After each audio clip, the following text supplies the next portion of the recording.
Good morning, everyone. Welcome to today's joint hearing of the Senate Majority Policy Committee and the House Republican Policy Committee focused on crime trends and solutions. To begin, I want to turn it to our host for this morning, Representative Dane Watrow. Dane. Good morning and welcome to Hazleton. I am Representative Dane Watrow, and I am very pleased to join Senator Dave Argel and Chairman Representative David Rowe for the Policy Committee and the Policy Committee members here today to testify in the 116th District to convey today's discussion on crime trends and solutions. Today's very important topics to be discussed. We have a lot to learn. We have a lot of testifiers, so I want to pitch it back over to the good Senator. Senator, thank you. Thank you. I'd now like to recognize Representative David Rowe, the chair of the House Republican Policy Committee, for any remarks that he would like to give. Mr. Chairman. Thank you very much, Chairman Argel, for bringing our committees together. I obviously want to thank our host, Representative Dane Watrow, who is also a Deputy Chairman for the Policy Committee, for hosting us here today in his wonderful district. I want to thank all of our testifiers who are joining us today. Your willingness to share will help broaden our perspective as we do our work in Harrisburg. That's what the Policy Committee does. For those of you who are in attendance who are maybe not familiar with what a Policy Committee is, as I wasn't before I came into Harrisburg, but the committee really provides an avenue for lawmakers to interact with policymakers and to hear directly from people outside that bubble of Harrisburg. I believe when it comes to keeping Pennsylvania safe, it's critical that lawmakers and those creating policies not understand only the crime trends, but also what those on the front lines are encountering every single day, the strategies that are working, and the policies that could make a meaningful difference. Very excited for our hearing today. Thank you, Senator Argel. Thank you, Chairman Rowe. As you'd indicated, there are a lot of discussion ahead of us today. The core function of government is to keep its citizens safe. Our communities deserve to feel safe, and we need to acknowledge that there is a lot of work to be done. Across Pennsylvania, we've seen some bad actors committing drug trafficking, property theft, organized retail crime theft, human trafficking, and much, much more. Our purpose today is to confront these problems, to strengthen partnerships between residents, law enforcement, school, and local organizations in the hope that by working together, we can reduce crime, protect our neighborhoods, and ensure a safer future for everyone. My colleague to the north, Senator Lisa Baker, the chairman of the Senate Judiciary Committee, is well versed on these topics, and I'd like to introduce her next for any opening remarks. Lisa. Thank you, Chairman Argel and Dane and Representative Rowe for inviting us here to Hazleton to have this joint policy committee. As Senator Argel mentioned, I'm the chair of the Senate Judiciary Committee. We also have Ryan Shovlin, Esquire, with us, who is the executive director of the committee. And it's my pleasure to be here today to hear from our distinguished panelists regarding what they're seeing and experiencing, most importantly at the ground level, regarding trends, but also solutions. Keeping our communities safe has consistently been a top priority for the Senate Republicans, and it's been at the forefront of our legislative agenda this session. We're committed to ensuring that violent criminals are quickly apprehended and brought to justice, working with our district attorneys. We are also ensuring that victims are treated fairly and given a voice at every stage of the process, something that has been an important priority for me. And innovative programs like treatment court and other things show tremendous promise in helping us reduce recidivism and helping prevent new crimes from occurring. So at the same time, we have to remain vigilant in addressing new forms of crime that arise as offenders become more sophisticated with their methods. So I look forward to hearing from our panelists, and I'm delighted that we will have our Attorney General Dave Sunday here with us, who has been at the forefront of restorative justice and accountability. And I think that'll be another key theme today as well. Thank you, everyone. Thank you, Senator Baker. I'd also like to thank Mayor Cassatt and Council President Perry for allowing us to borrow your beautiful facility. As I told both of them, with the renovations, it looks a lot better than, oh, yeah. May I ask my colleagues to introduce themselves, please, before we begin? Rob? Thank you, Senator Argall. Good morning, everyone. My name is State Representative Robert Ledbetter. I have the honor of representing the 109th District. Always fun and exciting to be able to come to my good neighbor, Representative Watro, in the 116th. This should be an exciting hearing this morning. It is always encouraging to see the collaboration across both a bicameral manner in Harrisburg with the Senate and the House, but as well as our federal partners in our Congressman Muser, and then our Senator Dave McCormick. So again, Senator, thank you so much for having us, and Representative Watro, thank you for hosting us this morning. Good morning. I'm Tim Twardzik. I represent right down the road, the 123rd District of Schuylkill County, and it is a pleasure to be up in Hazleton. I told Mr. Watro that I was a little disappointed this was not on a Wednesday so I could have a Jimmy hot dog.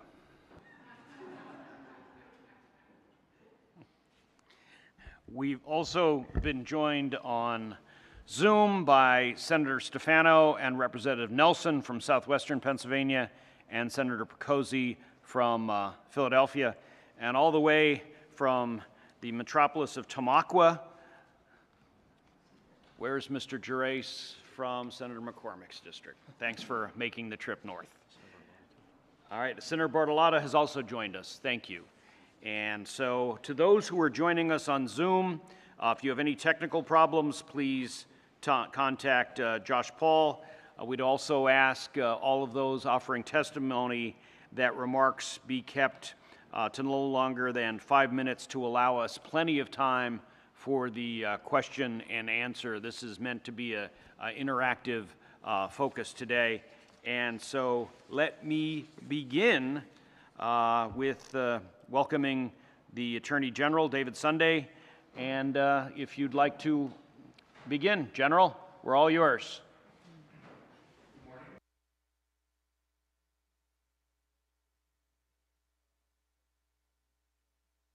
And I thought that I would touch on, I know you received my written testimony, and so I thought I would touch on some different areas from that. Hopefully that'll get some ideas flowing, and I'm sure we'll have lots of questions and back and forth. So thank you for putting this on today.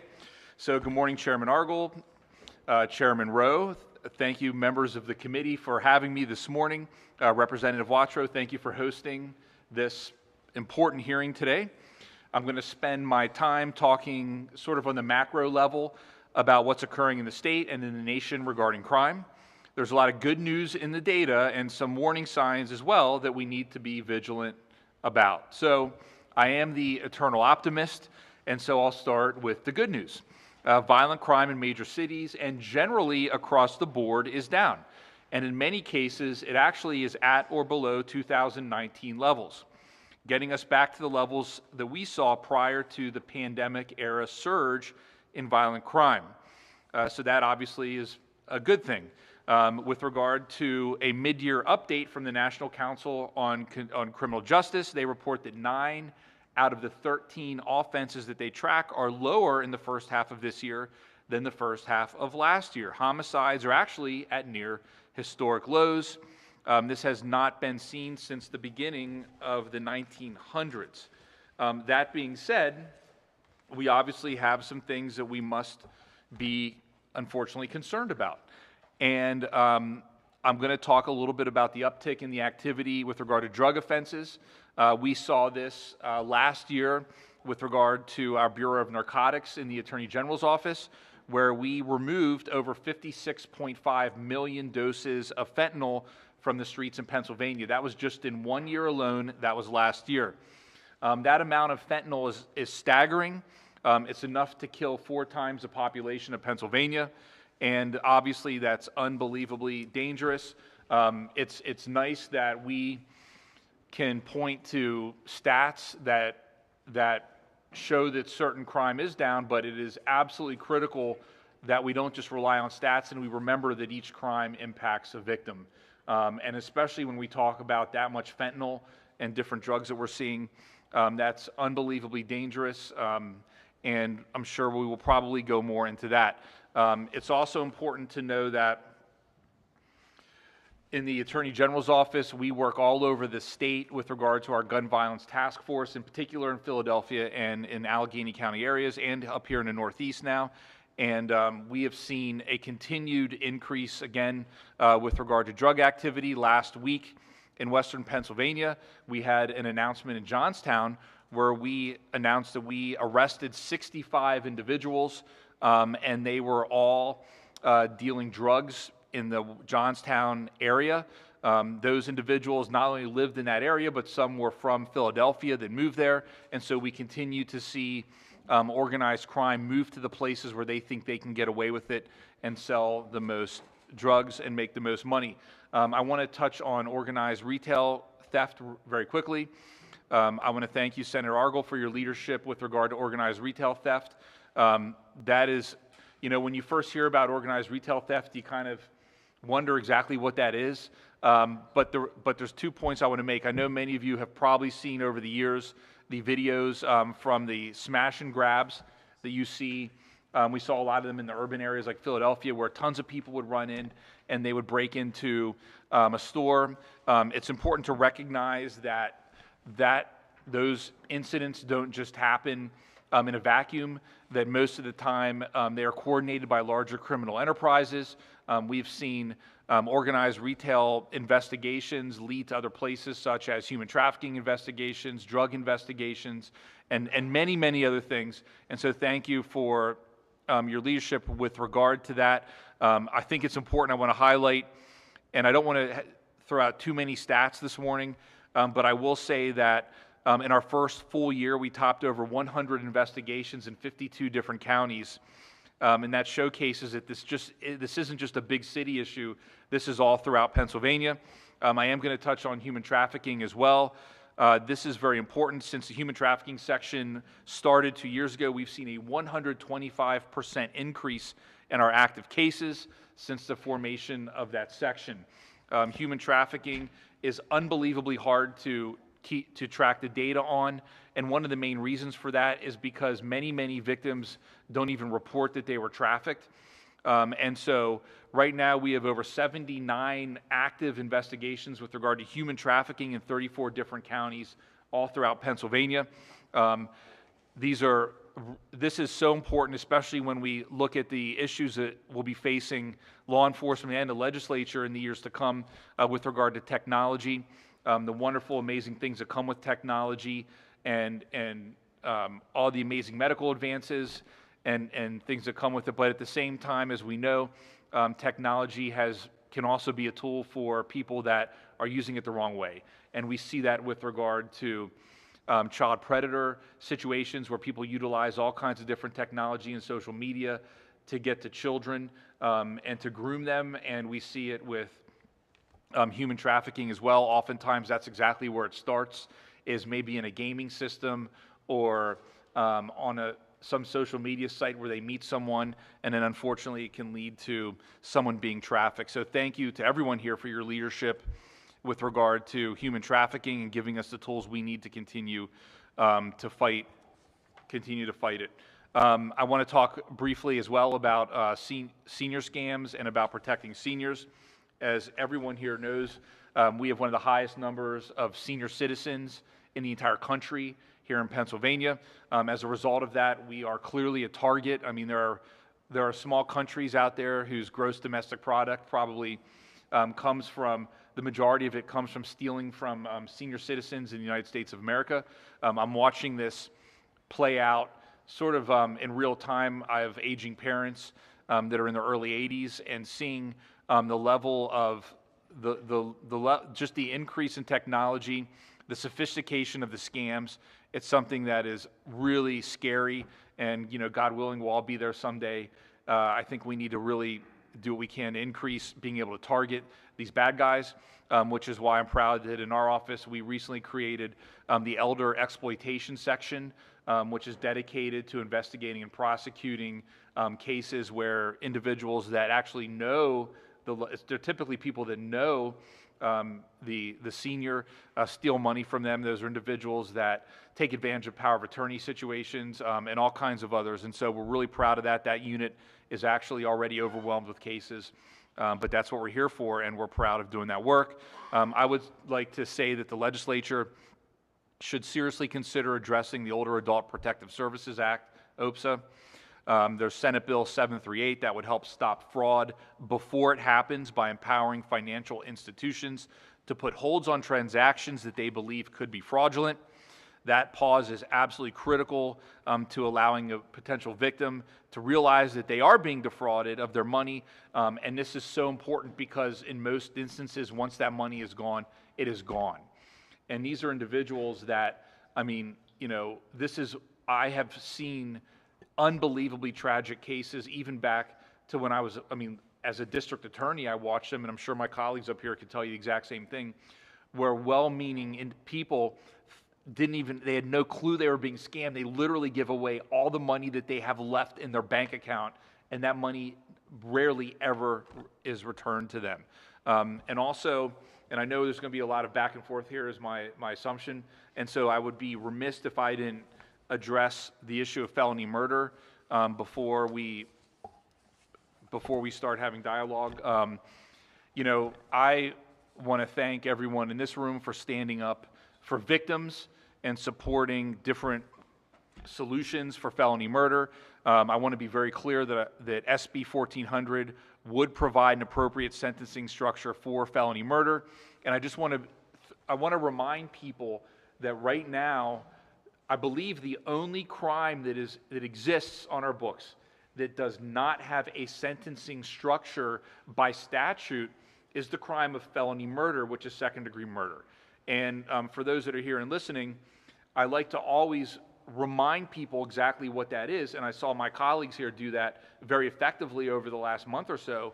But felony murder is when someone kills someone while they are already committing some of the most serious crimes that we have on our books.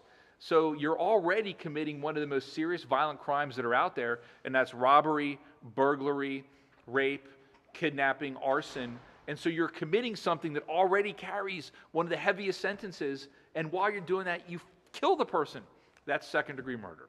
And so I would like to go back and say that even though time has ran out with regard to the pause put in place by the Pennsylvania Supreme Court, you know, obviously we still support SB 1400. It provided the different options that should be there so that we can hold these individuals accountable. And we're really at a place that is just unacceptable without having statutory standards in place. And so with that being said, and I don't want to blow out all my time here, but I would like to remind everyone about the sections that we have in our criminal law division that are working very hard every single day. And so that would be our money laundering section, our child predator section. We have a criminal prosecution section. We handle cases that are referred to the Office of Attorney General from district attorneys. In some cases, those are conflicts. In other cases, those are resource referrals. And so we are always happy, willing, and able, and excited to handle those cases when they come to us. I just mentioned our elder exploitation section. We have an environmental crimes section, financial crimes, gun violence, Medicaid fraud, and last year we were #1 in the country for the amount of Medicaid fraud convictions. Obviously, it's not good that we have that much Medicaid fraud that requires that many convictions, but I'm very proud of the work that our office does to ensure that we do get convictions with regard to Medicaid fraud. We talked about organized retail theft. We have an organized crime section, public corruption. We have a newly formed cold case section that's looking into cold case homicides around the state as well. And lastly, with regard to artificial intelligence and technology, we recently created a technology and privacy protection unit as well that's located within our Bureau of Consumer Protection. So with that being said, it's an honor to be here with you. Thank you for taking the time to highlight all of these issues, and I look forward to hearing my colleagues. So thank you. Thank you, Attorney General Sunday. I do want to recognize we have been joined by Representative Doyle Heffley from the 122nd District representing Carbon County, as well as Representative Brenda Pugh from the 120th District representing Luzerne County. Thank you both for being here. All right, next up, Sam Sanguadolci. Hopefully I'm close. If not, you can call me Argyle. You nailed it. District Attorney right here in Luzerne County. Sam, thanks for joining us. I would like to thank everyone for welcoming me. And before I go too far into the thank yous, I would like to thank Attorney General Dave Sunday for getting my dander up about some of the things he talked about. You know, I often wake up in the morning and I wonder what planet we live on, right? The Supreme Court just overturned felony murder, said it's cruel and unusual to put people in jail for second-degree murder, or life without parole.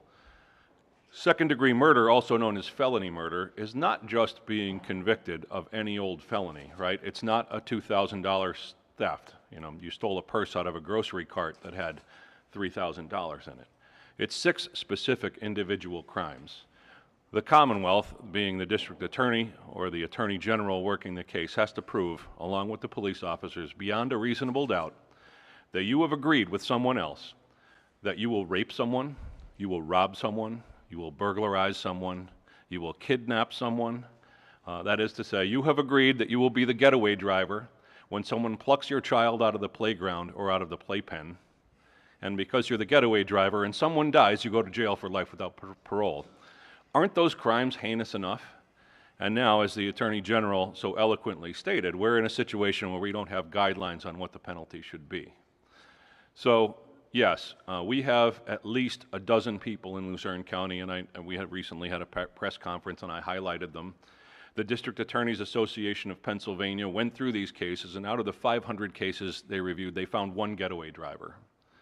So now all of these people are going to appeal their sentences. We're going to spend hundreds of man and women hours trying to keep them in jail because people decided that agreeing to kidnap or rape or rob or burglarize someone doesn't warrant life without parole.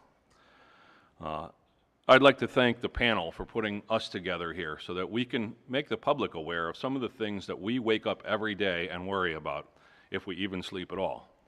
I know that this panel here, thankfully, for the people of Luzerne County, I guess I can only speak for my own district, have fought to see that the work, the hundreds, thousands of hours that police and prosecutors have done to convict second-degree murderers does not go unnoticed.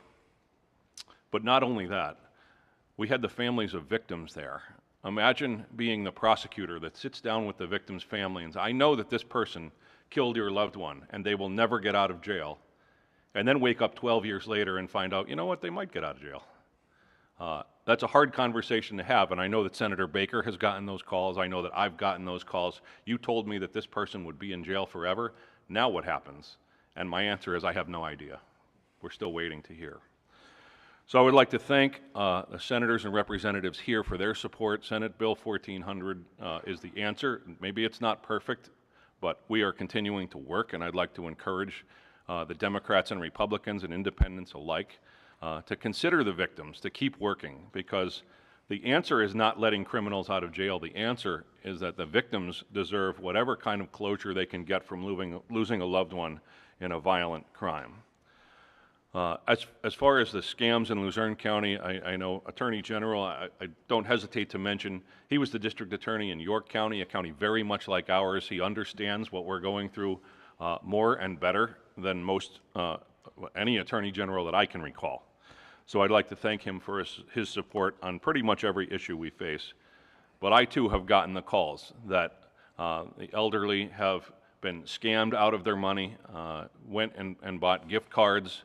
I know friends of mine have called. You know, my mother just went to the bank and cleaned out her account. I've done a number of press conferences on this issue. Gift cards are for gifts, right? It goes back to the days of the 1-800 commercials, the infomercials. Act now, right? They create a sense of urgency. Some emergency must happen. You must act now. Gift cards are for gifts. They are not for paying bills. Please, if you have any questions at all, make the call. I've been called a number of times by people that I thought were, they are intelligent, but the scam that's the art of the scam, right? People that are politically astute, that are socially aware. My son-in-law is in jail. He needs me to get this money to him right now. Do me a favor, call your son-in-law. No, they said he doesn't have his phone. Just call it. And what ends up happening is that it's a scam, of course. The Attorney General touched on human trafficking. It's something that even the police and prosecutors are not aware of how much is going on. We're getting better at it, but we're way behind the times. The biggest hurdle in the human trafficking cases, which are happening every single day in Luzerne County, I wish I could tell you differently, is that the victims sometimes don't even know they're victims, right? They have been raised in a situation of human trafficking. They will not cooperate with police very often. I know that ICE and immigration is a very hot topic, but very often they are in a foreign country without documentation and can't speak the language. Can you imagine a more terrifying situation than that? You are being forced to commit, to perform sexual acts in a country where you can't even speak to the police to get help. A topic that I know is coming up, it's also on hold by the Supreme Court and before our legislature, is medical marijuana.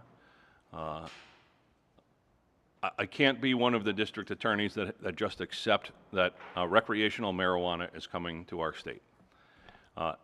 For at least 10 years before I was in a supervisory position with the district attorney's office, I was prosecuting cases of heroin.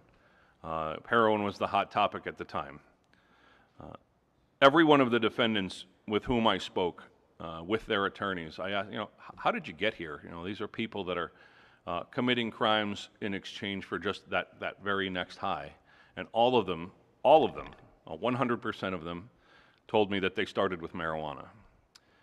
Whenever I talk to people that like to smoke marijuana, that have medical marijuana or otherwise, they tell me, don't tell me that person didn't start with Bud Light. I can't tell you that. I can only tell you that when I asked, their answer was marijuana. That's what they associated the start with. So at the very least, I hope that we resist the urge to get this influx of tax money that I know will be the savior of Pennsylvania, just like gambling was. All of our property taxes have since been abolished, so we're all in very good shape because of that. And lastly, I know the District Attorneys Association, I've aligned with them to regulate skill games. And I know that there was an argument for a long time that they weren't slot machines. But I want you to consider also the fact that in this very city, we had a murder that revolved around the skill games, right? The fact that they have put millions of dollars to oppose our legislative candidates in order to keep their tax rate at 0, or else 3%, the income tax, while a casino next door is paying 55%. It's very difficult for me to rise up and say, like, we have a moral objection to gambling while we have a giant casino that's paying 55% tax. But the reality is that if you pay your fair share, maybe we can do what we need to do to accommodate the increase in police presence, the increase in medical need, the increase in our hospitals that is coming as a result of all of the things that we're talking about here today. Fortunately, our overdose deaths are down from about 250 a year. We're not even in double digits yet this year, knock on wood, and thank God. And that I largely attribute to the closure of our borders because fentanyl is having a difficult time getting across. Unfortunately, we are not now drug-free. We are finding that fentanyl is being replaced with methamphetamine, a more homegrown drug, but thankfully it doesn't kill people with the regularity that fentanyl does. And this is another tax on the police presence, the ambulance, the hospital, the firemen. These are things that, we don't often look at the far-reaching effects of the decisions that the legislature makes and that the Supreme Court makes.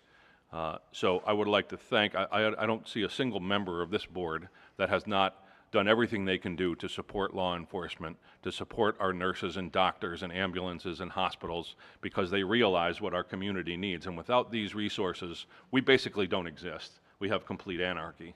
So I'm happy to further discuss what our needs are and what you need from us to support just a common sense regular society that moves forward in a safe and healthy manner. Thank you very much. Thanks, Sam. We are approaching a record status for attendance today, joined by Representative Marcel from Bucks County and Senator Dush from the Great Northwest. We turn now to Mike Opaque, Veteran District Attorney in Schuylkill County and the Vice President of the Pennsylvania DA's Association. Mike? Good morning, Senator Argall, Chair of the Senate Majority Policy Committee, and Representative Dave Rowe, Chair of the House Republican Policy Committee, and the other senators and representatives here. Good morning, and thank you for allowing us to participate. Representative Wattrow, thank you for hosting this event, which I think you can tell from the remarks from General Sunday and DA Sangliducci that we have some very recurring themes here that are important to the District Attorney's Office. And I'm here on behalf of the Pennsylvania District Attorneys Association as the current Vice President of that association. I've served as District Attorney in Schuylkill County since 2018. Prior to that, I was an Assistant District Attorney since 1992. I served from 1992 until the end of 2013. In 2014, I joined the Public Defender's Office for a brief period of time, and I stayed there for 4 years prior to running for District Attorney. I think that gives me a real unique perspective on the issues that are important to the District Attorney's Office and fighting crime and keeping our community safe. As I said, the recurring themes here, you'll hear a lot of what I'm saying has already been said, because these issues are issues that are of importance to us, and we need your assistance to keep our communities safe. One of the most rewarding and often most challenging responsibilities that we face as district attorneys is dealing with the victims of crimes. Victims of crimes have their lives disrupted through no fault of their own. It's just because they are victims. And all of our offices have victims advocates offices within our office. And those victim advocates work daily with all the victims, whether it be the most heinous crime of rape or just a simple theft that occurs. But whatever that crime is, it affects those victims. Now, unfortunately, at the federal level, some of our funding for VOCA, Victims of Crimes Act, is being cut. There's no other way to put it. We know that the state works hard to keep the funding going for victims in Pennsylvania, and we appreciate your effort in that regard. So we would ask that you continue to keep victims in mind when you are doing the budget. And you are setting forth priorities. Victims are always a priority for everyone in our office.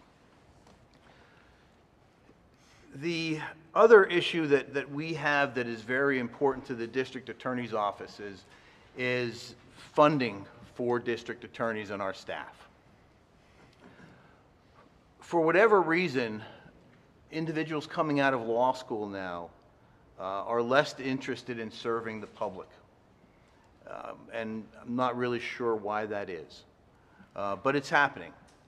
And right now, the District Attorneys Association has put forth a major effort regarding retention of district attorneys that we have and recruitment as well, because we think that recruitment and retention is the only way that we can get people to serve the public and keep our communities safe. So that is a very important issue for us. We know that there was Senate Resolution 94 and the final report of the Joint State Government Commission study was authorized, and that is something that was authorized so that you can examine what the challenges are that our offices face regarding recruitment and retention. We thank you for that study. We ask that you consider everything that's in that study very thoroughly, and we ask that you continue to work in that regard to make sure that district attorneys' offices have the appropriate staff to keep our community safe.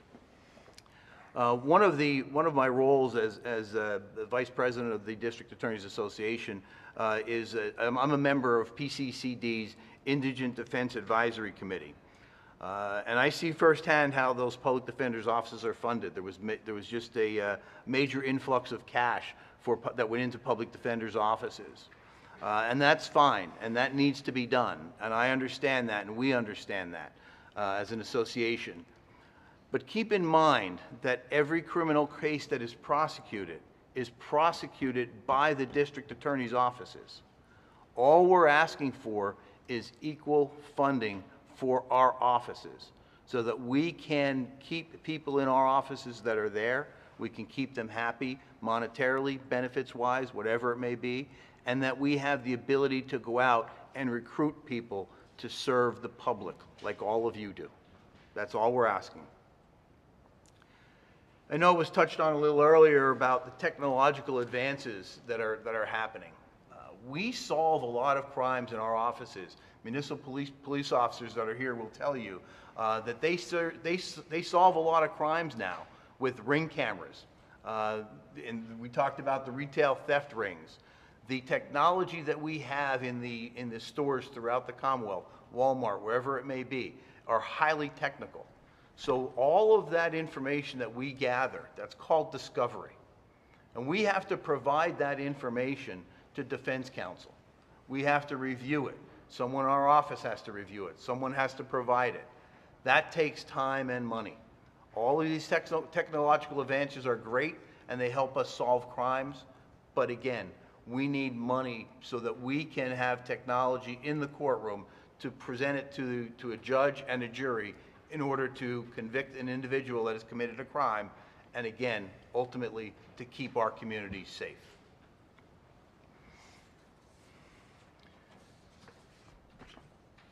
One of the other, when speaking of technological advances, you have to also talk about artificial intelligence, AI. AI right now, throughout the Commonwealth, throughout the nation, it allows individuals to manipulate sensitive material for ill gains or ill purposes.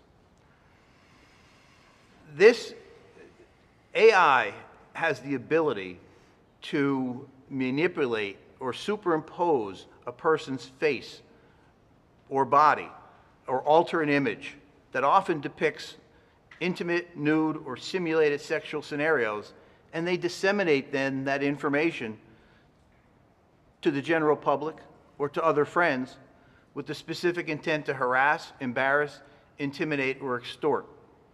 This is particularly true with minors, and minors are very, very vulnerable to this exploitative practice, and that leads to emotional and profound trauma and distress. So we ask that the legislature continues to fund our efforts in combating and keeping pace with artificial intelligence. Increasingly, and I know this for a fact in Schuylkill County, the number of individuals suffering with mental health issues leads to a great deal of crime. I think it's very important that we have the resources we need and the health specialists that we need to combat the solutions for the mental health crisis in our communities. Our offices, the district attorney's offices, we support diversionary programs. These programs provide a second chance for offenders who take accountability and demonstrate meaningful, positive change so that they are not cycled through the system continually. And this applies to juveniles as well. In Schuylkill County, I led efforts to establish a wellness court, which was recently created in Schuylkill County.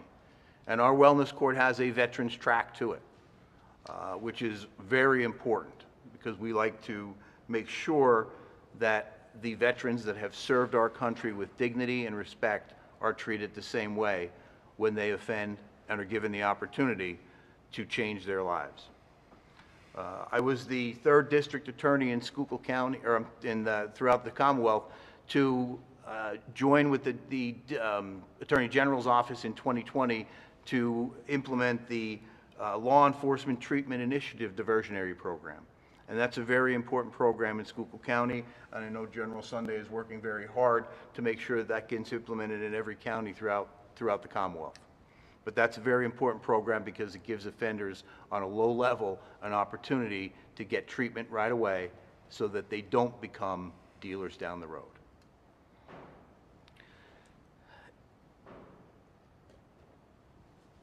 One of the things that I think I would be remiss if I did not mention, the case of Commonwealth v. Lee, which changed the sentencing structure for felony murder in Pennsylvania.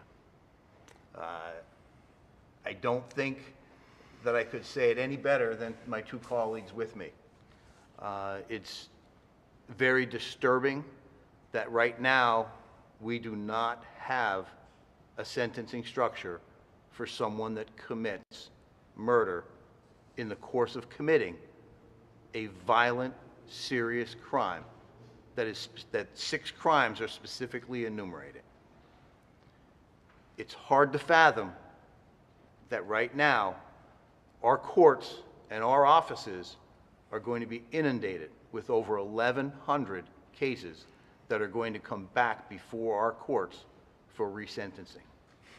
And we don't have a structure to follow. We ask that you continue to work hard. We know the 120 days has passed. We ask that you continue to work hard to reach a resolution. And we're asking that what you get to is a structure which allows for accountability, punishment, but also, very importantly, an avenue that that person will still have the possibility of serving life in prison. That's very important to us. I think the theme of my remarks here are that we need the right tools to promote public safety, prevent violence, protect and support victims of all ages, and keep illegal drugs off the streets and away from our kids. More specifically, we would also like to see regulation for hemp products with high THC levels being sold under the guise of the legal Farm Bill compliant substances and marketed to minors. We're asking for amendments to the Older Adult Protective Services Act to establish mandated reporting requirements for elder abuse and neglect, strengthen protections against financial exploitation and scams targeting older adults, and create mechanisms to ensure justice for victims who have been built out of their life's savings. We're asking for continued funding for child advocacy centers that are crucial for investigating child abuse in a multidisciplinary way that minimizes the trauma of children and provides treatment services for the child and their families. We're also asking that you outlaw swatting, which is the intentional act of making a false 911 call to provoke a police response.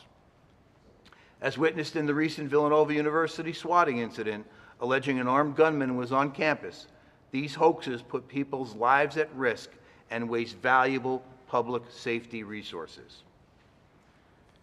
PDAA hopes that identifying these issues is helpful, and we welcome continued discussions with lawmakers as we work to develop effective, practical solutions. Thank you for your time.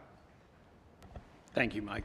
Senator Baker has led the fight on our side of the Capitol on trying to resolve this terrible issue based on the Supreme Court case. And so let me ask her to begin. We have about 5 to 10 minutes left for questions and answers, and then I'll turn to Dave here for questions from the representatives. Senator Baker. Thank you, Senator Argall.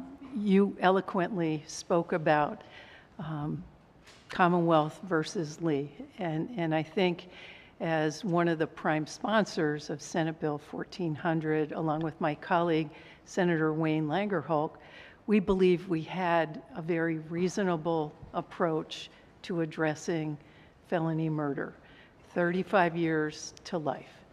It set a mandatory minimum that we believed was appropriate based on the culpability of the individuals and the crime. It's very frustrating that the day before the 120 days happened, the House took up the bill, gutted it, and returned a bill to us that not only expanded medical parole that has not been vetted properly in the Senate. There's limited capacity in the community to handle these kinds of criminals, but the idea that a first-degree murderer could be getting out of jail with medical parole based on the bill that the House sent back to the Senate. We've passed it twice in a bipartisan manner, and I think it's important for people to understand we need to come to a resolution that includes, to your point, DA Opaque, accountability, and the accountability for the potential of life. The way it was structured, the idea that someone can kill a law enforcement officer and not have life is something that I can't support. I'm hopeful that we will continue the negotiations, but it's difficult when you've got people whose priorities are, no mandatory minimums for any crime. I understand that we want to keep nonviolent first-time offenders, give people second chances, but there needs to be accountability for these crimes. And I would just ask if you could help us underscore that and continue. I get phone calls every day from victims, not just here in Luzerne County, but throughout the Commonwealth of Pennsylvania, who are concerned about the opening of these cases. Your cases were not found to be inappropriate. Your cases were not thrown out because you didn't prosecute them properly. I just want to thank you and the DA's Association and Attorney General Sunday for stepping forward to put a spotlight on what this is and why we need to have a mandatory minimum. I just ask for your help and as we continue to fight that good fight, because you now face the potential of people being charged with second-degree felony murder. And what do you base your recommendations to the judge? We will have complete lack of uniformity across the Commonwealth. If you could speak to that, do you have pending cases that you're concerned about? I'm happy to chime in. I have a case right now where a request was made to plead to second-degree murder, and so what do I do with that, right? How do you tell, as much responsibility as I have to the public and to the police, I think people often overlook the fact that our responsibility is also to the defendant, right? If you have an incompetent defense counsel or no defense counsel, they represent themselves, we still have an obligation to protect their rights. I can't properly advise a defendant what the consequence might be. Second sounds like it's better than first, but is it? We don't even know. So, we continue to fight that fight, and I appreciate the fact that you're saying, again, I often wake up saying, like, what planet do I live on? That people that have agreed to commit a rape, now it's the victims again, that they had to, people don't think about this when you read in the paper someone has pled guilty or been convicted. The police put in an affidavit of probable cause what they believed to be enough evidence to bring to a judge, right? And a judge looks at it and decides that he's going to issue an arrest warrant, so we take this person's freedom. And then they get a preliminary hearing where they're represented by counsel, and they get to challenge the evidence. And then they get a habeas corpus hearing where a county judge reviews the evidence and decides we have enough evidence. And then they get suppression motions where they tried to suppress evidence that the police found. And then we have a jury not before police, not in front of a judge, but a jury of 12 of the defendant's peers that decide the Commonwealth has proven beyond a reasonable doubt that this person has agreed, even if you're just the getaway driver, which was not the case in Lee, by the way, but even if you're just you have agreed with someone, while I go rape this girl, while I go pluck this child out of a playground or a playpen, will you be my getaway driver? Yes, I will. I'll wait right here while you go and do that. That the penalty of life is too severe. It's cruel and unusual. And so these victims had to watch that. The loss of a loved one, you wait for the police to make an arrest. you read the stories, and now you read social media with the rumors and false information, and then you live through the conviction, and then you live through the appeal to the Superior Court, the appeal to the Supreme Court, the appeal to the Third Circuit, the appeal to the United States Supreme Court. Then we start post-conviction relief, right? My lawyer was incompetent, so we start all of that all over again, and they lived through that, and 12, 13, 15, 20 years later, now they see that it's cruel and unusual punishment, and they call my office. What happens now? And my answer is, I have no idea. The Senate tried to solve this, and just like you said, Senator, the House of Representatives came back with a bill that no reasonable human being could look at and say, you know, after 10 years, if you have an upset stomach, you might be on medical release and out of prison after having killed someone. I mean, so you can absolutely, I know that the three prosecutors sitting here, you can absolutely count on us to stand behind you, but our worry, like your worry all is, I know that you're not doing this job because you wanted to sit up here and be on the front page of the paper. You wanted to do this job because you want to do something for the people of Pennsylvania. Our job is to find a way to get something done, not find a way to not get something done. And you can count on us to stand behind you and whatever you need from us so that we have an answer for these victims. Absolutely. I absolutely would love to pick up that phone. Here's the answer. We're going to have another hearing. And I am absolutely not worried about going before a judge of the Court of Common Pleas in Luzerne County and proving once again that these people did what we said they did, that a jury found that they did, and they deserve to be in jail for life. If I may, Senator Baker, I want to make a couple comments. The first one is, I want to thank you for being such a credible messenger on this issue. And what I mean by that is this. And again, you know, I don't want to speak for my colleagues, but I think I probably can in this point. And that is that, you know, our criminal justice system is not a one-size-fits-all criminal justice system. You know, when cases hit our desks, and I'm going to say our from the, as if I was still a DA, hit our desks, it's a lagging indicator of so many societal problems. So much happened before a case gets to us. It could be everything from someone's abused throughout the course of their life. There could be substance abuse issues, mental health issues, all kinds of things happen before it hits us. And so when it hits us, we have to ensure there's accountability. I want to thank you. I mean, you've worked very hard over the course, and this is really important, of your career to identify the time for redemption, the time for getting people treatment, the time for making sure that we can address the issues prior to it getting to this point. And so for people watching this, they need to understand that this isn't a situation where as a body collectively here, and Senator, you yourself are saying, like, everyone's got to go to jail forever, that's what we're doing. That is absolutely not remotely what this is about.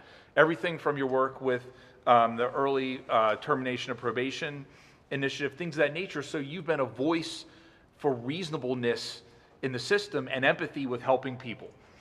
That being said, I thank all of you for allowing the district attorneys and the prosecutors to have a voice in this.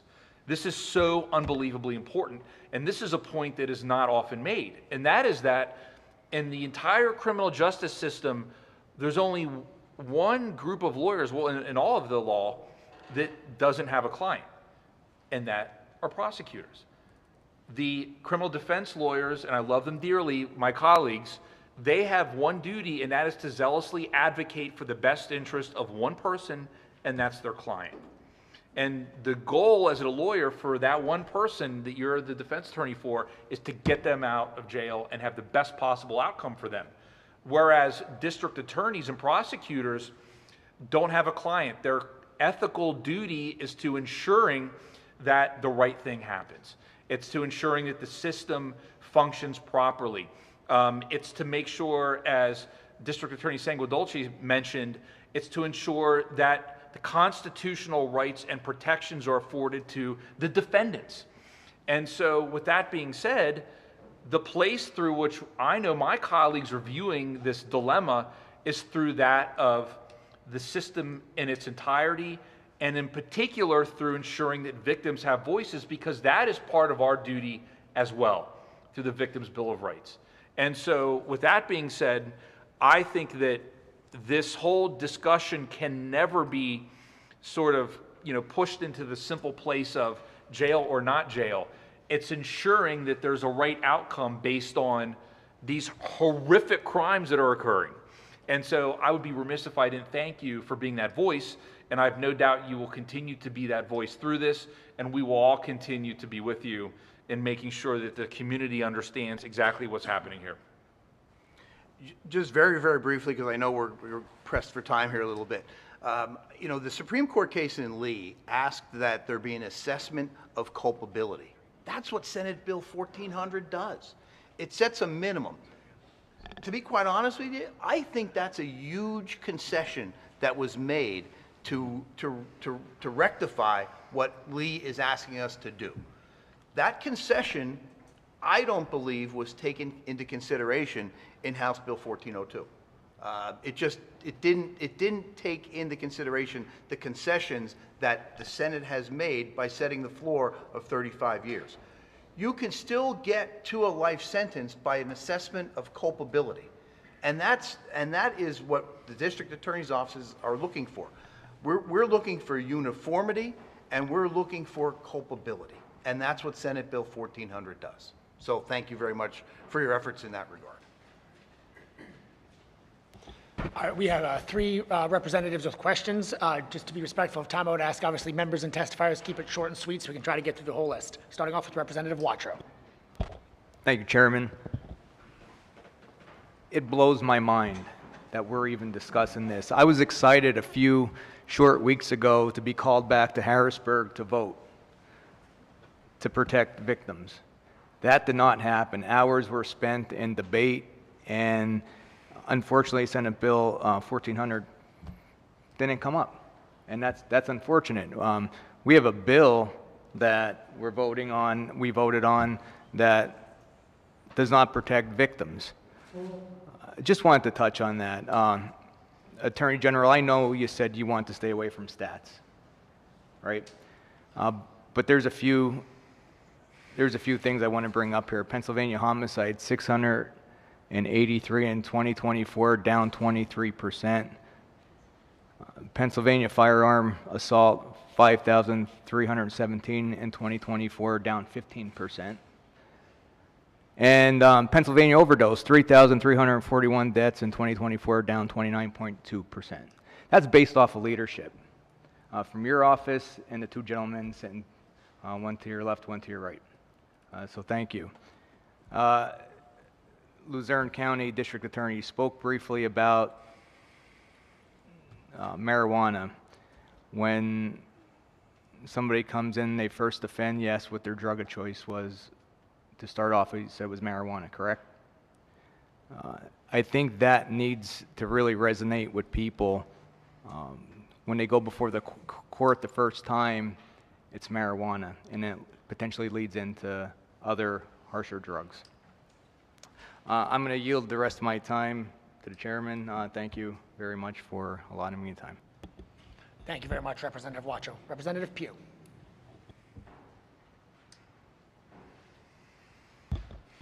Thank you, Mr. Chairman. Thank the testifiers for their information. I've sat on a subcommittee of the Health that was in opposition of legalization of cannabis for the past 4 or 5 years, and we've held hearings that expose the dangers and the troubles that cannabis has for both children and adults. I want to congratulate General Sunday for the recent letter you're talking about regulating hemp again in the state. What happened? The Farm Bill allowed hemp to come in, and of course it's an interesting product that has uses, but people have found a way to use heat and add chemicals and turn it into synthetic THC, which is then sold in vape shops and gas stations and various places where children are allowed to buy this. Now, they did studies and they found that 40% of what's in a vape shop is not anything but clippings from the front yard. And then there is 25%, which is synthetic THC, which has chemicals and problems, and 15% is real marijuana because nobody's checking. And it's just going to continue. So I think it's very important for us to protect our community by doing that. and I appreciate your looking toward that.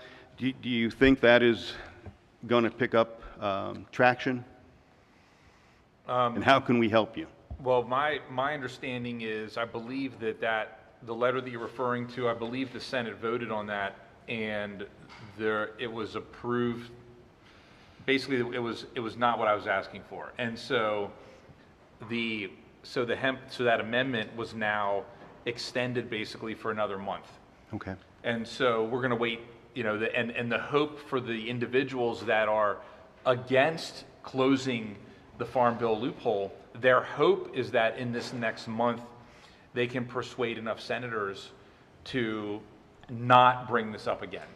And so, I mean, I go back to very simply, and thank you for bringing this up. I mean, we have a duty to protect children. Mm-hmm. We have a moral and ethical duty to protect kids.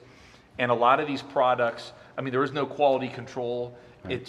Who knows where it's coming from? Some of this stuff comes from China.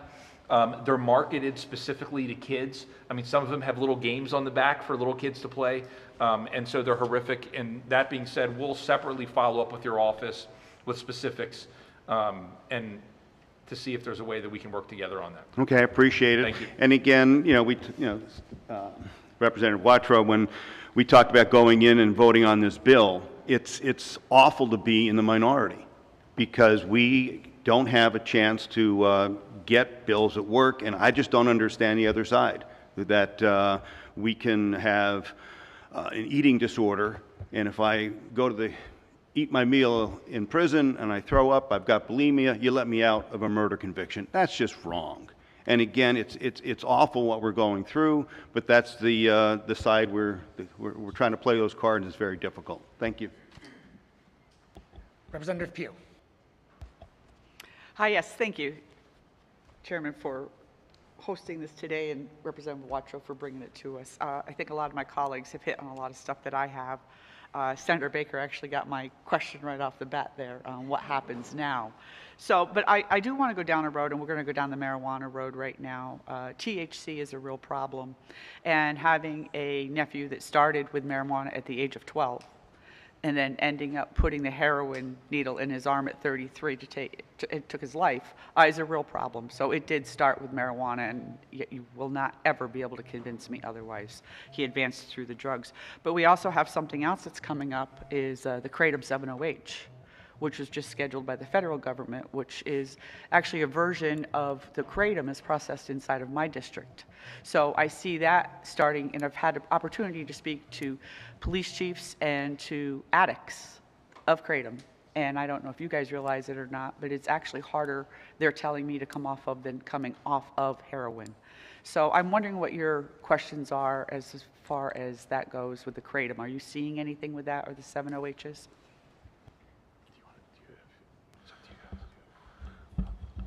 If you're asking what my question is, why are we so slow, right? A federal government that can't agree if the sky is blue has gotten this done, and in Pennsylvania, this, along with the Glock switch legislation, right? We can't seem to get both sides to agree to things. Do we really want to turn a regular handgun into a machine gun with a tiny plastic clip you can print in a 3D printer? So, and to be clear, both things are federally illegal, but that renders all of us, basically impotent with that, right? We can't prosecute them. We have to rely on the federal government that, we probably do 500 gun cases a year. We probably do 2,000 drug cases a year. If you think the Middle District of Pennsylvania is anywhere close to that, they aren't. What I'd like to see, you're right, Kratom is as bad or worse than marijuana. And to be clear, I'm not saying everybody that's tried marijuana has become a heroin addict, certainly not. But in the same way that, we're only learning about addiction now, right? In fact, we're not even supposed to call it addiction. It's substance use disorder. But in the same way that you're born with blue eyes, you can be born naturally in a way that you are more likely to be addicted than anybody else. You try Bud Light, you'll be an alcoholic. You try marijuana, you're going to graduate to heroin. You try gambling, you're going to lose your house. We need from the legislature the tools to fight back, right? By saying recreational marijuana basically tells children it's okay to try. Is it? Is that what we think? Is that what doctors have agreed upon? They can't even agree that the COVID vaccine was safe, right? So we need the tools, number one, to arrest, because it's not the people trying marijuana, right? It's the people making thousands, if not millions of dollars from selling it to children. They don't care who they sell it to. Give us the tools to fight back, and also the tools to investigate and learn. You know, I've seen a number of commissions. I've been a part of a number of commissions where we study things. Like, well, let's look at it. You know, if somebody wants to argue to me, and I've heard the argument that marijuana is safer than alcohol, okay, let's look at it. Let's interview some of these people in our drug courts, and let's see. But as long as we're doing nothing, we're totally powerless to fight back, to investigate, to study, to answer to the public, the people that elect us. Those are the people we answer to. We don't have any answers. So as the legislature, what we're asking for is give us the tools so that we can at least start down the path of finding the answers. I'd just like to echo that a little bit. You know, 10, 12 years ago, if you remember, bath salts were a big thing. Bath salts became prevalent because what I was being told by people using bath salts was it was the highest of high that they ever had. And then, correspondingly, they also said, but it was the lowest of low that they ever had as well. And I think that bath salts then, we were able to combat bath salts through learning more about it, by regulating it more. And then the people that want to make money and profit off of this came up with something like Kratom. And that's where we're at now. So I think Sam is right in that what we need the tools, and we need to be educated as to how to stop Kratom. So that's what we need. Thank you, and I want to thank each one of your offices, because I know I send stuff over to be reviewed, you know, prior to bringing it out. So I really appreciate your responses back to me to try to make the bills as strong as they can be. So thank you for everything that you do to keep our community safe. You're welcome. Chairman Heffley. Thank you, Chairman. And I want to thank everybody for being here today and your testimony. And from what I'm hearing, and I appreciate your voices, I speak quite a bit to our District Attorney, Michael Greek from Carbon County, and he was explaining the situation with the second-degree murder. And we had a case in Carbon County where a gentleman held his mom down while his friend stabbed her and killed her. And the fact that that person would be eligible to reappeal after all that we've gone through is appalling as a society, of what the Supreme Court did and what our Democratic colleagues did on the House floor to that bill. So as I look at that, it kind of sets me back. I chair the Human Service Committee for the Republican Caucus. It's probably not the most glamorous committee, but we deal a lot with substance use disorder. And I'm really encouraged to see, like you spoke earlier about those overdose deaths coming down. We did a lot of work in the past, the Opioid Task Force, to strengthen those laws. And that's what we want our DAs and our Attorney General to focus on, moving forward. What the Democrats did with this, what the courts did and what the House majority did is set us all back. You're now turning back the time and working on cases that you've already prosecuted and put heinous, people that committed heinous crimes away, instead of looking forward and working on the next issue, which is always going to be another one. It was prescription drugs, then it was heroin, then it was fentanyl. Now it's kratom. It was bath salts. We passed legislation to take care of that. So we got to continue to move forward. Xylazine and all the other drugs that are coming at us. And instead of working on these things moving forward, we took a giant step back, and we're going to release people that are dangerous to society. And it's disappointing, and certainly you have my support in trying to get these issues resolved as we move forward. I do want to acknowledge Attorney General Sunday for your work. We passed the SNAP benefit card with the chip reader on the EBT cards. That's really going to cut down on fraud and abuse, and I want to commend you on the work that you've done as the chairman, like I said, of the Human Service Committee. It's so disappointing when I see people that are fighting so hard to get the basic services. These are people that can't get out of bed in the morning without assistance. And when you see people that are stealing money from them, that's kind of the lowest of the low in my mind. So I appreciate the work that you did there, and certainly we'll look forward to working together as we tackle these upcoming issues with the new drug trends that are coming out and the kratom. And I appreciate you all being here today. Thank you. Senator Dush has joined us online, and I'm going to ask him for we'll squeeze him in for one last question for this panel. Senator Dush. Thank you very much. I'm keeping the video off because every time I turn it on, the bandwidth goes crazy. First of all, AG Sunday, I want to thank you for the dedicated staff for the anti-human trafficking efforts, and the DAs as well for what they're doing, starting to come together and working with the human service agencies in order to combat this. But one of the things that DA Opaque brought up, I want to hit the funding. Most of you guys understand that we are definitely underwater with our funding.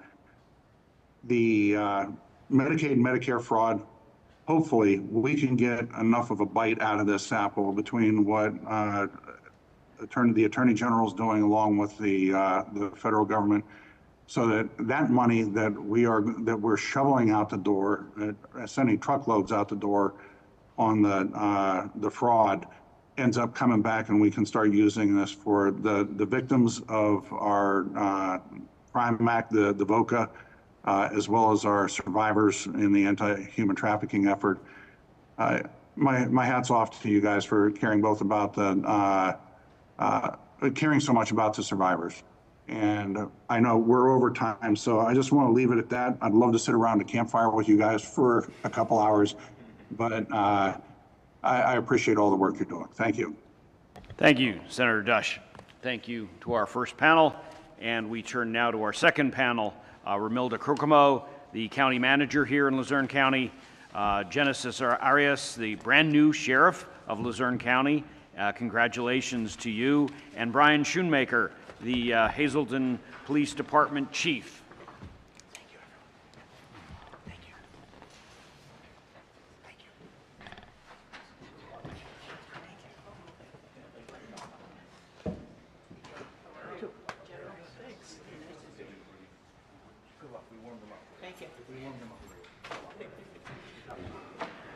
Romilda, you're up first, so as soon as you're comfortable, make sure you hit the magic green button.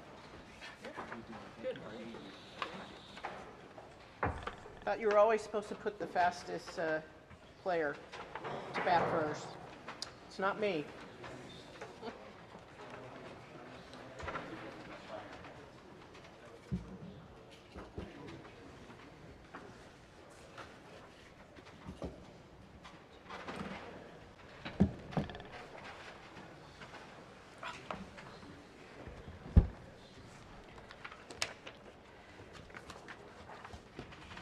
Good morning, members of the committee. Thank you for inviting me here today to speak on this important topic. And welcome to Luzerne County and to Hazleton specifically. I'm a proud resident of the southern part of Luzerne County, not only the home of Jimmy's Hot Dogs, but the best Italian food outside of Italy.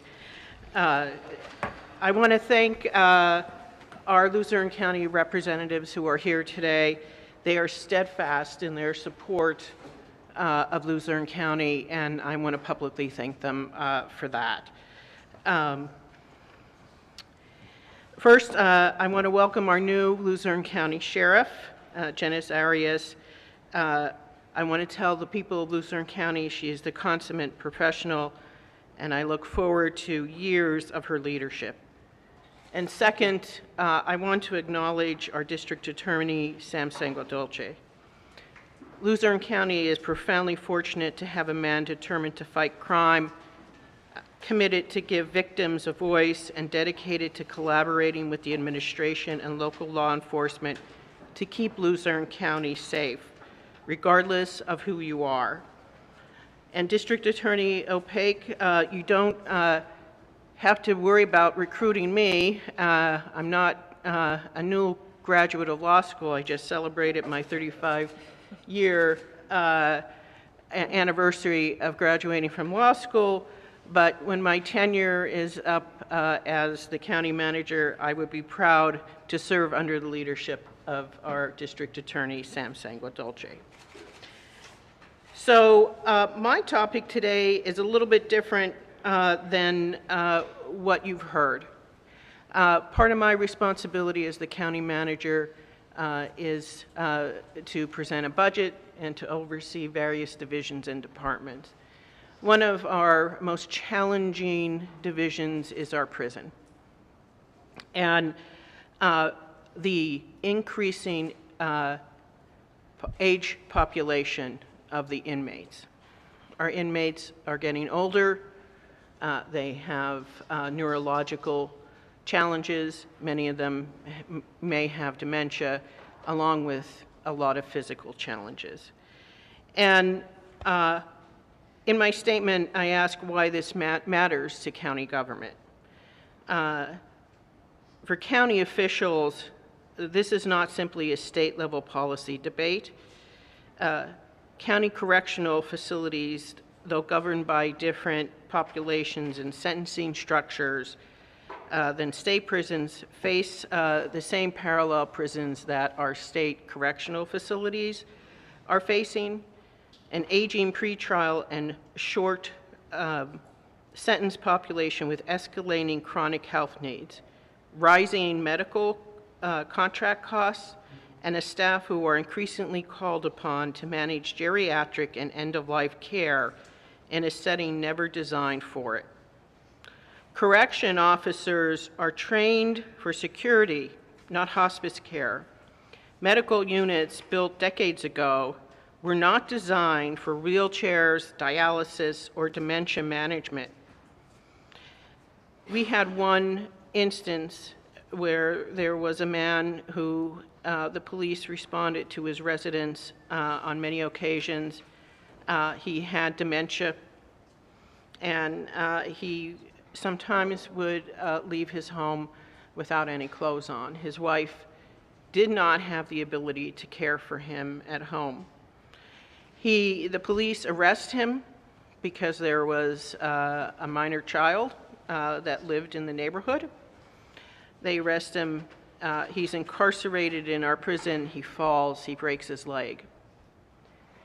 He's sent to the hospital. The hospital is releasing him back to the prison because it's a safe place. Now, those people in the audience and our representatives know that the Luzerne County Prison is in a situation where we need a new prison. It is not a safe place for a person who has a broken leg and dementia. I get a call from a former Secretary of Aging, said you have to do something about this. So what I did was I brought in a representative from the District Attorney's Office, a representative from the Public Defender's Office. I also brought in our directors of aging. I brought in our director of mental health, and I brought them around the table and I said, this man does not belong in our prison. The problem was facilities wouldn't take him because of his criminal charges. So I did bring in a representative of the District Attorney's Office and the Public Defender's Office, and I said, you have to get in front of a judge, because if we could lessen his charges, even if he pleads guilty to a lesser charge, we can get him into a facility that he belongs into. And our director of mental health was able to facilitate that. The district attorney and the public defender went in front of the judge, and we were able to get this person in a facility that he belonged into. Our correctional facility has constraints. It was designed and built in 1887, and the last renovation was in 1987. It's a multi-story facility with an inefficient layout that dries up minimum staffing requires simply to move people safely between floors and housing units. A design problem that predates any consideration of aging-specific care. County officials have historically discussed replacing the facility for more than 2 decades. But the projected costs and estimated in the hundreds of millions of dollars has repeatedly kept the idea on the back burner. Hopefully that will change. The physical reality compounds the medical and staffing pressures aging inmates create elsewhere in the state. Correctional Services leadership has identified inmate medical needs as one of the most pressing drivers of the county prison budget, and outside medical treatment cited as a major factor behind overtime. The result of our structural bind, a 19th century building layout, a staffing model already strained by turnover and vacancies, and a population whose off-site medical needs are rising in parallel with the statewide aging trend. Unlike a new construction facility, Water Street, where our prison is located, cannot easily accommodate ADA-compliant housing, ground floor medical units, or the kind of internal geriatric care capacity that will reduce the need for costly and staff-intensive outside transport. Until the county either invests in significant facility modernization or the state expands compassionate and geriatric release mechanism to reduce the population most likely to need this level of care, Luzerne County will continue absorbing these costs, largely through overtime and outside medical spending, rather through the kind of purpose-built infrastructure that would address the problems at its source. What we need to do is to modernize our services. We need a geriatric and medical infrastructure. We need staff training. Correctional officers and medical staff need training specific to dementia, mobility limitation, and end-of-life care, skills far removed from traditional security training, but increasingly central to the job. We need a re-entry planning tailored to older adults. Individuals released after decades of incarceration face unique barriers, outdated job skills, eroded family networks, and unfamiliarity with technology and benefit system. That standard reentry program often fails to address. We need cross-agency coordination. Aging in prison policy sits at the intersection of corrections, public health, and human services. County governments that build formal coordination mechanisms between these departments will be better positioned to manage both cost and care. I will quote District Attorney Opaque again, we need money. However, I am not a county leader who believes that our responsibility is to wait for Harrisburg. We need, as county leaders, to begin to adapt local infrastructure, staff training, and interdepartment coordination now, which is what Luzerne County is doing as we speak. But it is a shared challenge. We need to understand that the population in our prison is aging and brings with it new and challenging obstacles. Thank you. Thank you, Melda. My family has struggled with folks with Alzheimer's, and I can only imagine how difficult it is when you stir the fact that there are also prison inmates into that mix. That has to be extraordinarily difficult. Sheriff Arias. Chairperson, members of the committee, thank you for the opportunity today. My name is Genesis Arias, and I'm honored to serve as the Sheriff of Luzerne County. Although I was recently appointed, I have spent my career serving this department as Deputy Sheriff, Sergeant, Lieutenant, and now Sheriff. That experience alone has allowed me to see how our office has evolved over the years, the challenges we face moving forward. As Sheriff, my responsibilities extend far beyond traditional law enforcement operations. On any given day, I oversee courthouse security, inmate transport, civil process, personnel management, budgeting, policy development, training, and the day-to-day administration of the Sheriff's Department. My responsibility is to ensure our deputies have the leadership, resources, and support they need to serve the citizens of Luzerne County safely and professionally. One area that has become easier over the years is technology and communication. Advances in technology have improved scheduling, case management, information sharing, and communication within our office. These tools allow us to operate more efficiently and better manage our daily responsibilities. What has gotten harder in our department? While collaboration has improved, the responsibilities placed upon sheriff's offices continue to increase. Today's public safety challenges require agencies to be flexible, responsive, and capable of working seamlessly with one another. However, Pennsylvania statutes governing sheriffs have not evolved alongside those responsibilities. Across the Commonwealth, deputy sheriffs often comparable professional training and certification, yet their authority differs significantly depending upon the county where they serve. In Luzerne County, under the authority of District Attorney Sam Sangadoce, our deputies investigate criminal offenses, file criminal complaints, issue traffic and non-traffic citations, and perform many traditional law enforcement functions. Yet, a deputy in another Pennsylvania county with identical training may be prohibited from performing many of those same duties. The difference is not training. The difference is not professionalism. The difference is not experience. The difference is that Pennsylvania law has never clearly established a uniform statewide definition of the duties, authorities of sheriffs and deputy sheriffs. That inconsistency creates unnecessary confusion, duplicates law enforcement resources, and they can delay service to the public. For instance, if we're at a traffic stop and there was a car accident, we can't investigate, so we have to call on local law enforcement agencies to come investigate that. If we do a simple traffic citation for pulling somebody over for running a red light, we smell the odor of alcohol or marijuana or any drug paraphernalia in the car. Again, we can't do anything. We would have to call local law enforcement agency. And God forbid they were trying to investigate a homicide or any major crime.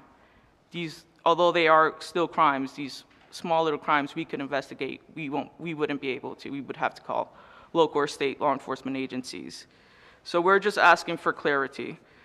I respectfully urge the General Assembly to establish a clear and consistent statutory framework defining the duties and authority of sheriffs and deputy sheriffs throughout Pennsylvania.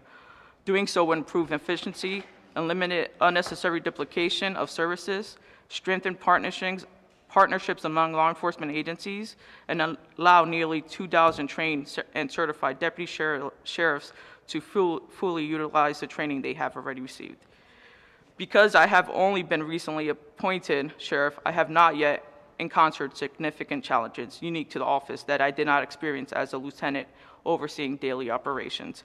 However, based on my years of service, conversations with sheriffs, deputy sheriffs from across Pennsylvania, and legal questions that continue to arise statewide, I believe one of the greatest challenges I will face is navigating the inconsistencies in the statutory authority of sheriff offices. As public safety continues to evolve, sheriffs are increasingly expected to work alongside municipal, county, state, and federal law enforcement agencies. Without clear legislative guidance, sheriff office may continue to face uncertainty regarding the scope of their authority, resulting in unnecessary legal challenges, duplication of effort, and missed opportunities to better serve the public. Addressing the issues now would allow sheriffs across Pennsylvania to focus less on legal uncertainty and more on protecting communities we are sworn to serve. Thank you for your time and consideration. Thank you, Sheriff, and again, congratulations on your promotion. Thank you so much. Chief, here we are in your city. Thank you, everyone, for the invitation. I'm very pleased to be here. Again, we should have said it on a Wednesday to go to Jimmy's. Yeah. I'm going to tell you a little bit about myself real quick. I've been the chief of police here for Hazleton for approximately 6 years now. Prior to that, I have 36 years of law enforcement and volunteer EMS and fire service for our communities. Something I strongly encourage all of our young people to try to get involved with if they can. While being employed by Hazleton City now, I am on my 21st year. I also worked as a detective, a patrolman, and I worked on the Drug Enforcement Administration's task force based out of Scranton. Some of the things I wanted to bring up today is Hazleton has been experiencing meaningful changes in crime over the past decade. While some challenges remain, particularly involving drugs and assaults, there is an overall trend in which is showing us much more favorable since the 2010 eras. Our crime trends, property crime has declined overall, as you have seen substantially over the entire nation, thankfully. It is reflecting the statewide pattern as well. Theft remains the most common reported offense, particularly larceny, shoplifting, and theft from motor vehicles in our community. Violent crime is relatively stable. Aggravated assault accounts for the most violent crimes. Homicides remain infrequent compared with larger Pennsylvania cities. Hazleton's reported violent crime rate in 2024 was about 233 incidents per 100,000 residents, below the national average reported by Open Crime. With that, a lot of our violent crime at this time is juvenile related, either through gangs or what they claim to be gangs in our region. Drug-related crime continues to be one of our highest affecting crimes to our community. Like many communities in northeastern Pennsylvania, Hazleton continues to contend with an opioid and fentanyl trafficking problem. Drug activity contributes to, obviously, property crime and violent incidents, but does not account for all of the crime within our city. Several years ago, I had asked members of Congress and the state Senate to work with, at the time, Mayor Barletta, in trying to create a HIDTA task force for our region. We are a corridor for narcotics trafficking. We have the 8081 crossover. Everything drug-wise comes through us that goes to New York, New Jersey, and anywhere north of New York. Some of the common scams that have been reported in the Hazleton area, I'm going to reiterate, obviously law enforcement impersonation scams. People calling saying they're from the sheriff's department looking for money from individuals. The family emergency, the grandparent scams, as Attorney General Sunday had expanded on. They are prominent in our area. We have a resident who was just scammed out of over $70,000 through one of these type of scams. The identity theft and tax refund fraud is rampant throughout the Hazleton, Lower Luzerne County area. Government benefit and loan fraud, again, expanding on, it's rampant throughout our region. Our crime is not evenly distributed throughout our community. It shifts. Ours jumps from neighborhoods, wherever the individuals move to and from, and then we have to start looking at those individuals again and investigating crime all over in those regions again. Several factors that shape Hazleton's crime patterns: economic hardship in some neighborhoods, drug trafficking routes throughout northeastern Pennsylvania, vacant or deteriorating properties that can attract illegal activity, repeat offenders responsible for a very fair portion of our crimes. Most times, again, it starts with our juveniles, and then we are arresting them all throughout their late 20s into their early 30s. Our evidence-based solutions that have worked so far has been hotspot policing, community policing, problem-oriented policing, youth engagement. When I came into office, we brought on a public information officer, which Senator Watrow and Representative Watrow and Mr. Argel are very familiar with. Our PIO is always out doing something in our community with the youth, with the adults, even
some of the needs in Wilkes-Barre, a lot of those members who went to the Keystone mission were from out of state, which means that they can't receive a lot of the services that residents would receive. So it's really a mixed bag problem. I certainly, I don't believe that I'm smart enough to solve the homeless issue, but what we're going to try to do is cast the net wide enough to bring in individuals who want the services. I know that Volunteer of America goes into the encampments and works with the individuals who are there. We can't ignoring the issue is a decision that can be made, but it's not the right one. So we definitely need to look at it. I do believe from a county perspective. So we are definitely, with this Code Blue, we're looking at that issue more in depth. But it is a significant problem here in Luzerne County. Thank you. That was my question. My next follow-up question was, is Luzerne County doing anything?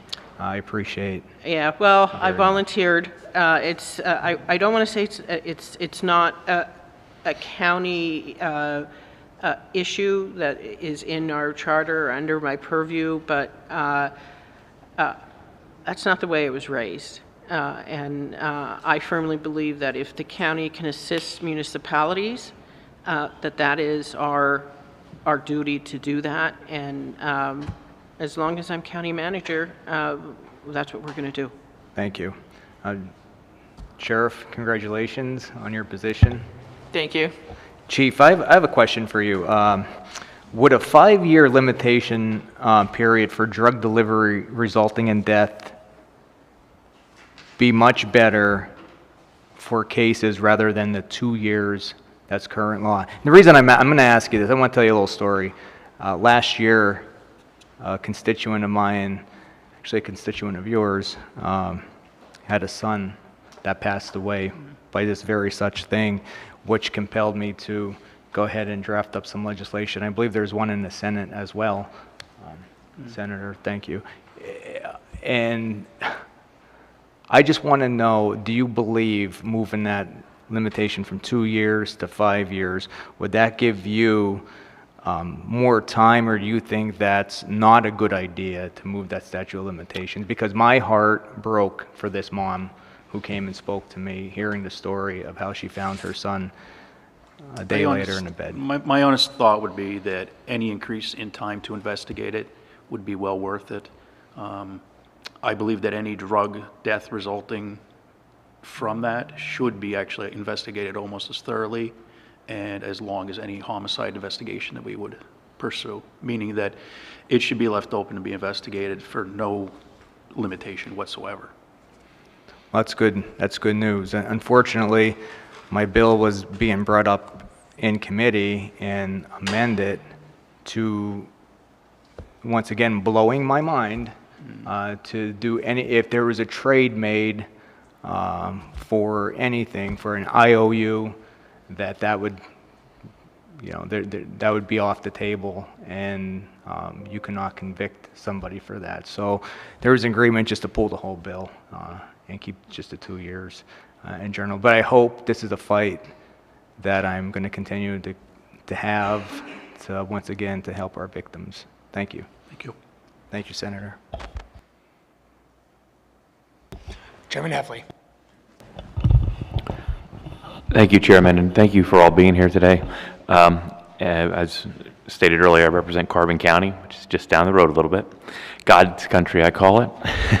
But you touched a little bit on the homeless, and this is something that we see, and a lot of the issues that are in larger counties like Luzerne, we also have in smaller counties, rural counties like Carbon County. And one of the things that we're seeing with these, if you want to say tent cities or these pop-up locations, a lot of times, I think with the closure of the state hospitals, put a lot of these folks out on the street. Many of these individuals to be noted, already receive public benefits, SSI. They have access to Medicaid. They have access to treatment, mental health and addiction and substance use disorder treatment, but they're kind of refusing it. Sometimes it's an issue they've been in prison. I know you have I toured your reentry program that you have, and I thought it was a really good program. And I'm just, as lawmakers, I mean, people come to me and they, a lot of along like the bike trails now, they seem to be popping up and they're, bothering, and they're actually harassing people that are using the trails. So what, I guess I'm looking for some more feedback from you and from the public. I don't know that there's a state law that we can pass, but obviously people that live in those conditions, there's a lot of overdoses, there's a lot of human trafficking, a lot of other issues that surround those encampments, sanitary issues. And when we already have homeless shelters with, room for these folks to go into, but they're just flat refusing. Is there something we need to do as a state? How do we get these folks to be more responsible? I wish I could answer all those questions. First of all, we have our longest border in Luzerne County is with Carbon County. So I look forward to doing a lot of work with Carbon County. I think we can be partners in a lot of different areas. What happens, I believe, is that there is a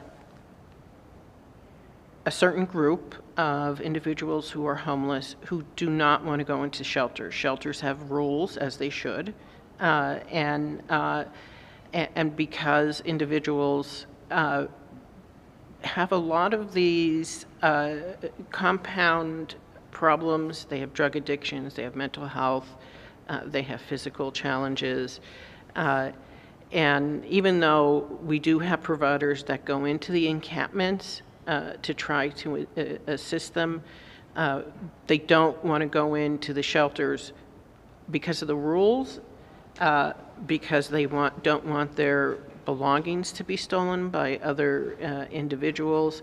So it's a really complex issue. My limited understanding is that we need to catch the individuals earlier on, before they lose their homes. I mean, there were people in my life that, but for them, but for the grace of God, go I. There are also individuals who just get caught up in hard times. They lose their job, they lose their family, and they want to get better, but the challenges are too great. But that doesn't mean we have to turn our eye on the situation. I'm not sure there's, as I mentioned briefly in my statement, I'm not sure there's so much that the state can do other than maybe provide financial support, not only to the counties, but the providers that provide the services that the county residents need. Each county is different, each municipality is different. The homeless encampment that is here, we can't bring the homeless individuals from Hazleton up to Wilkes-Barre because they don't trust going up to Wilkes-Barre. Obviously, it's the same thing with Wilkes-Barre coming down to Hazleton, because we would get bus transports from them in the winter, right? We could do that.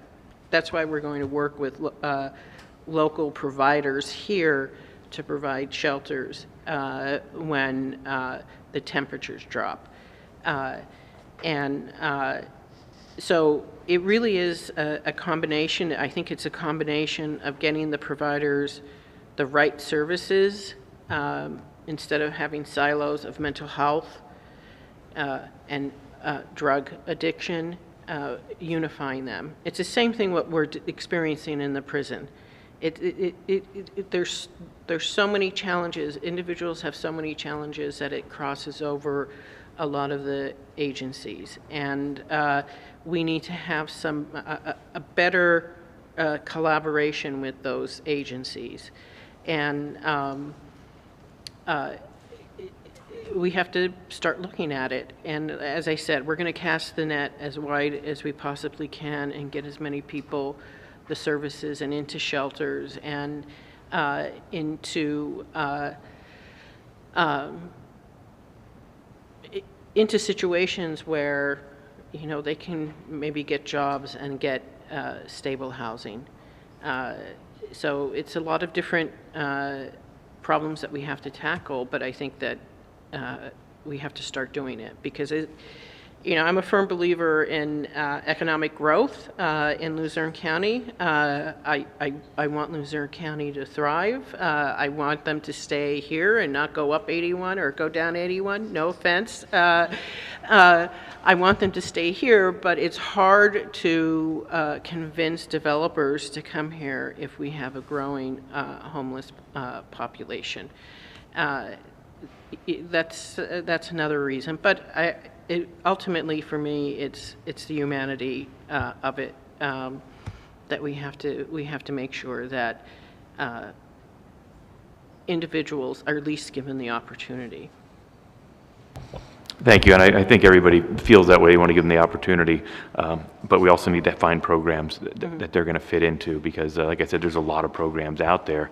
I think diversionary courts can really encourage some of these individuals, if they get caught up in that system, to get into the treatment that they need.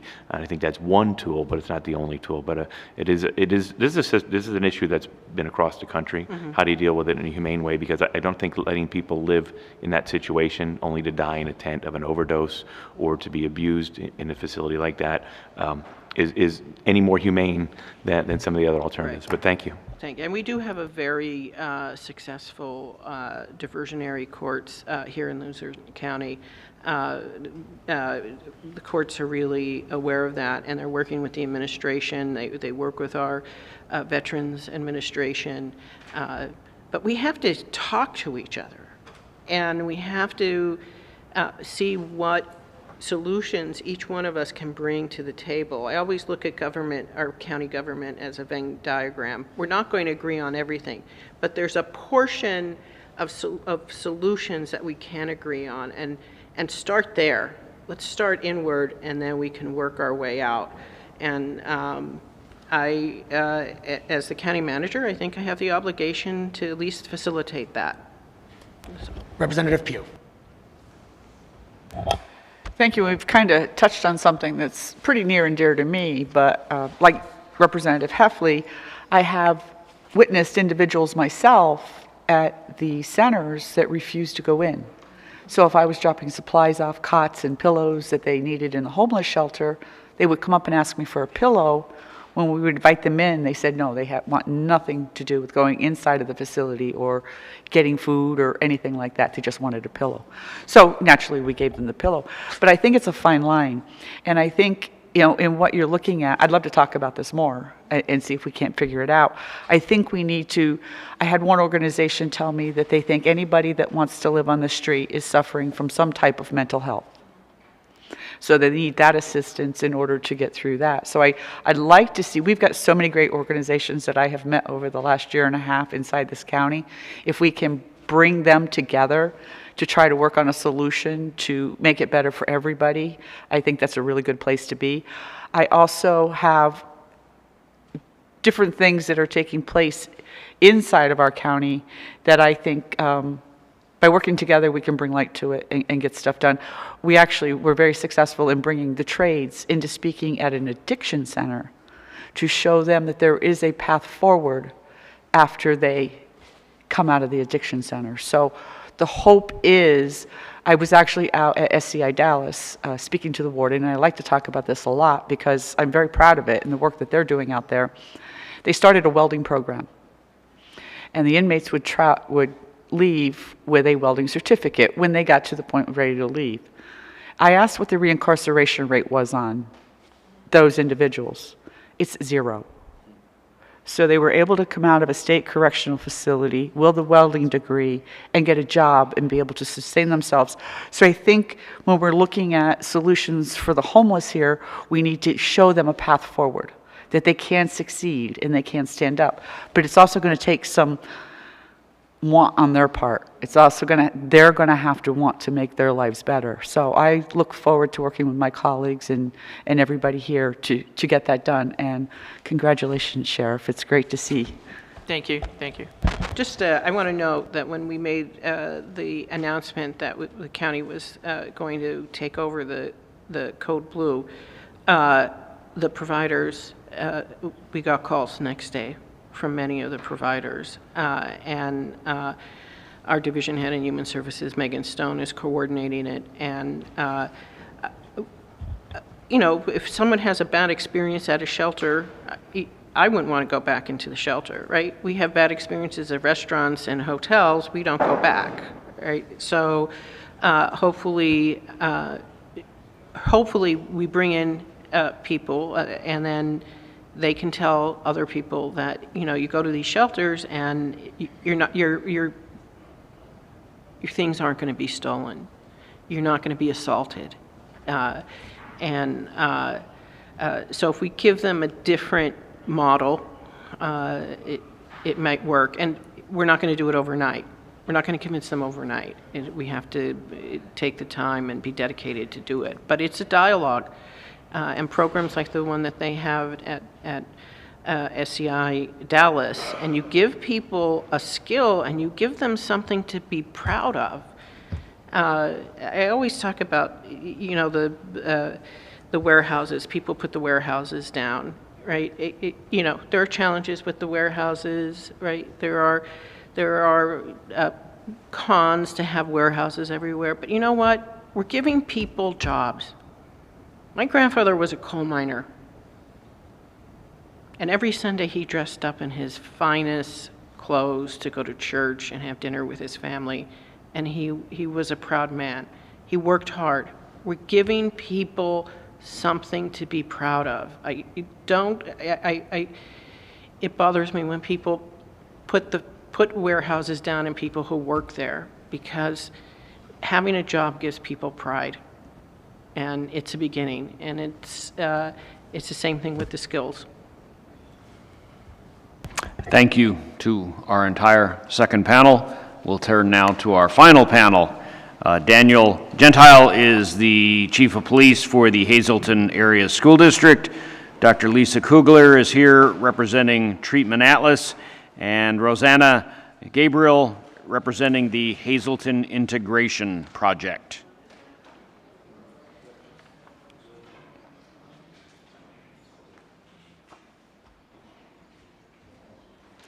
Chief, you're up first.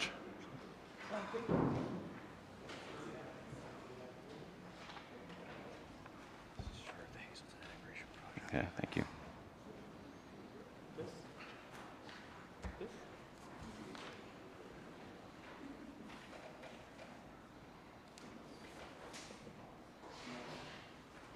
Just be sure the green button is on. Yes, sir. Good morning. Chairman Argel, Chairman Rao, Representative Watro, members of the Senate Majority Policy Committee and House Republican Policy Committee. Thank you for this opportunity to testify today regarding crime trends, school safety, and strategies to protect the students and staff of Pennsylvania Public Schools. My name is Daniel Gentile. I serve as the Chief of Police and Director of Security for the Hazleton Area School District. Every day, our officers and security personnel are entrusted with protecting thousands of students, educators, and visitors across multiple school buildings. When we discuss crime, we often focus on incidents after they occur. In schools, however, our greatest success comes from prevention. Every fight that does not happen, every weapon that never enters a school, and every student who receives intervention before turning to violence represents a victory for public safety. Today's challenges extend beyond school walls. We're seeing the effects of community violence, social media conflicts, mental health concerns, substance abuse, and emerging threats carried into educational environments. Students do not leave these issues at the door when they arrive at school.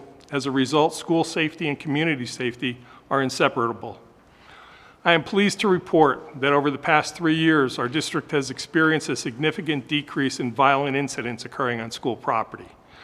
Through a combination of proactive policing, enhanced security practices, threat assessment procedures, mental health intervention, and strong partnerships with local law enforcement, we have reduced serious assaults, fights resulting in injury, weapons-related incidents, and other violent behaviors that negatively impact the learning environment. This decline did not occur by accident. It is the result of a coordinated strategy that focuses on prevention rather than reaction. First, we have strengthened our threat assessment process. Students today often communicate concerns, grievances, and even threats through social media and electronic communications long before an act of violence occurs. By training staff members to recognize warning signs and establish clear reporting mechanisms, we're able to intervene before a situation escalates.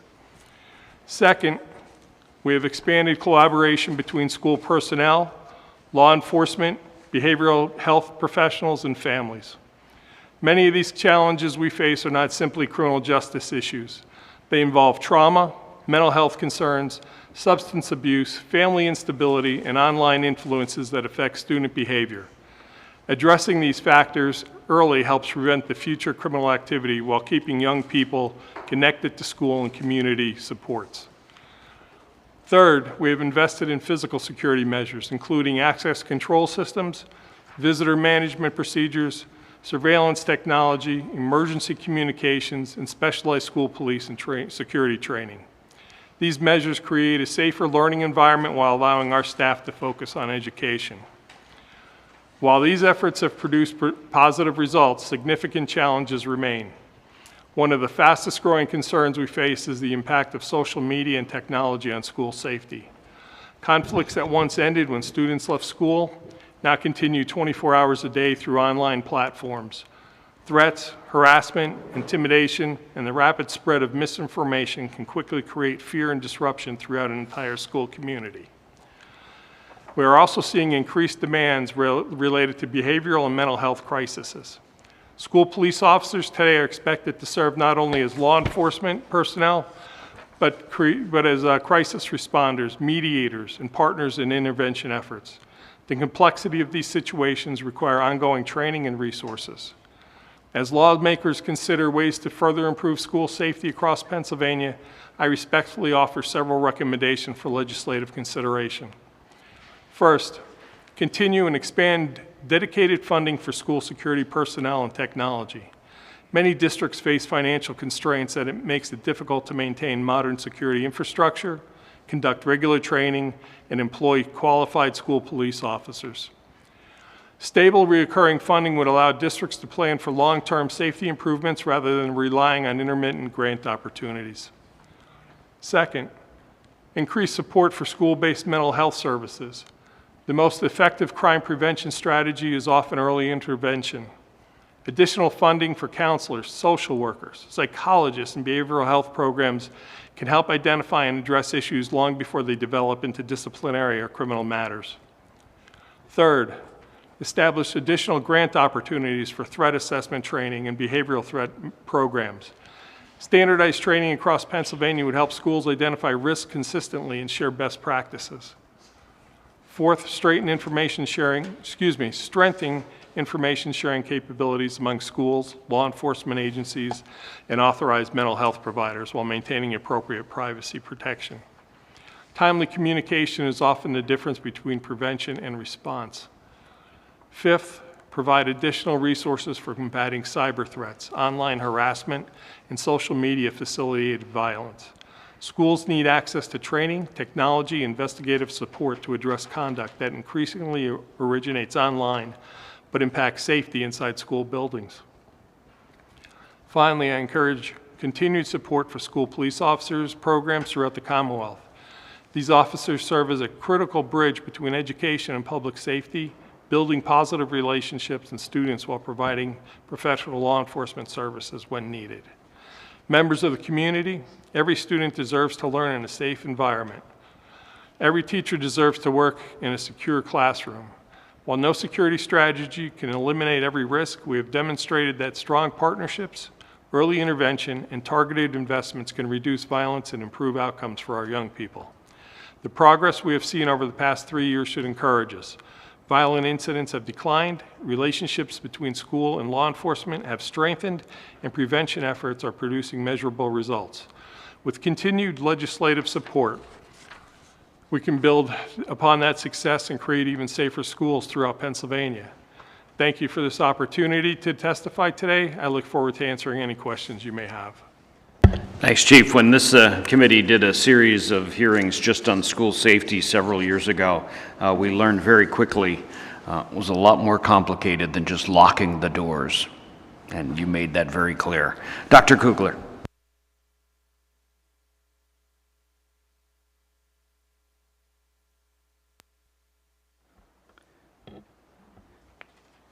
Good morning. My name is Dr. Lisa Kugler, and I am a licensed psychologist and a lifelong resident of Westmoreland County here in the Commonwealth. I've spent over the past 30 years involved in the behavioral health system. I am here today in my professional capacity as the Senior Vice President of Treatment Atlas at Shatterproof, a national nonprofit that is dedicated to creating a world where addiction never defines or ends a life. We work together to transform systems, support families, and end stigma forever.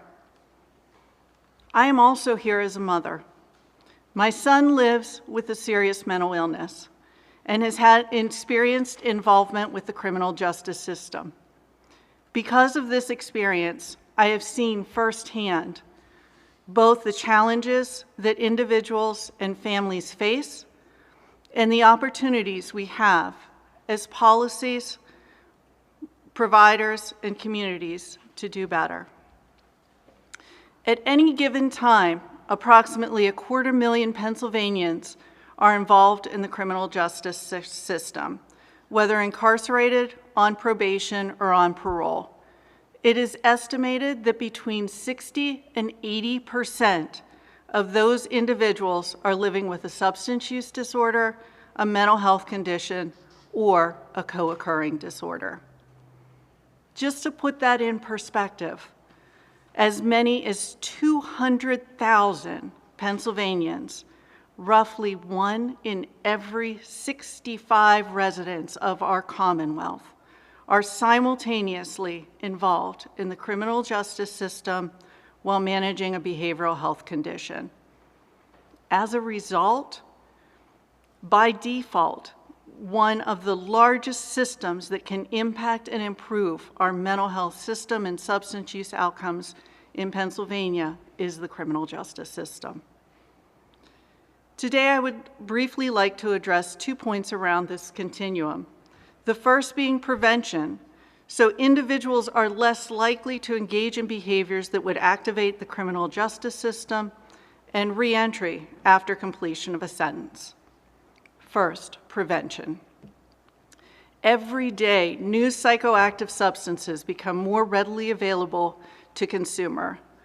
Adolescents are particularly vulnerable to these substances because of the regions of the brain for impulse control, decision-making, and evaluating long-term consequences that are still developing.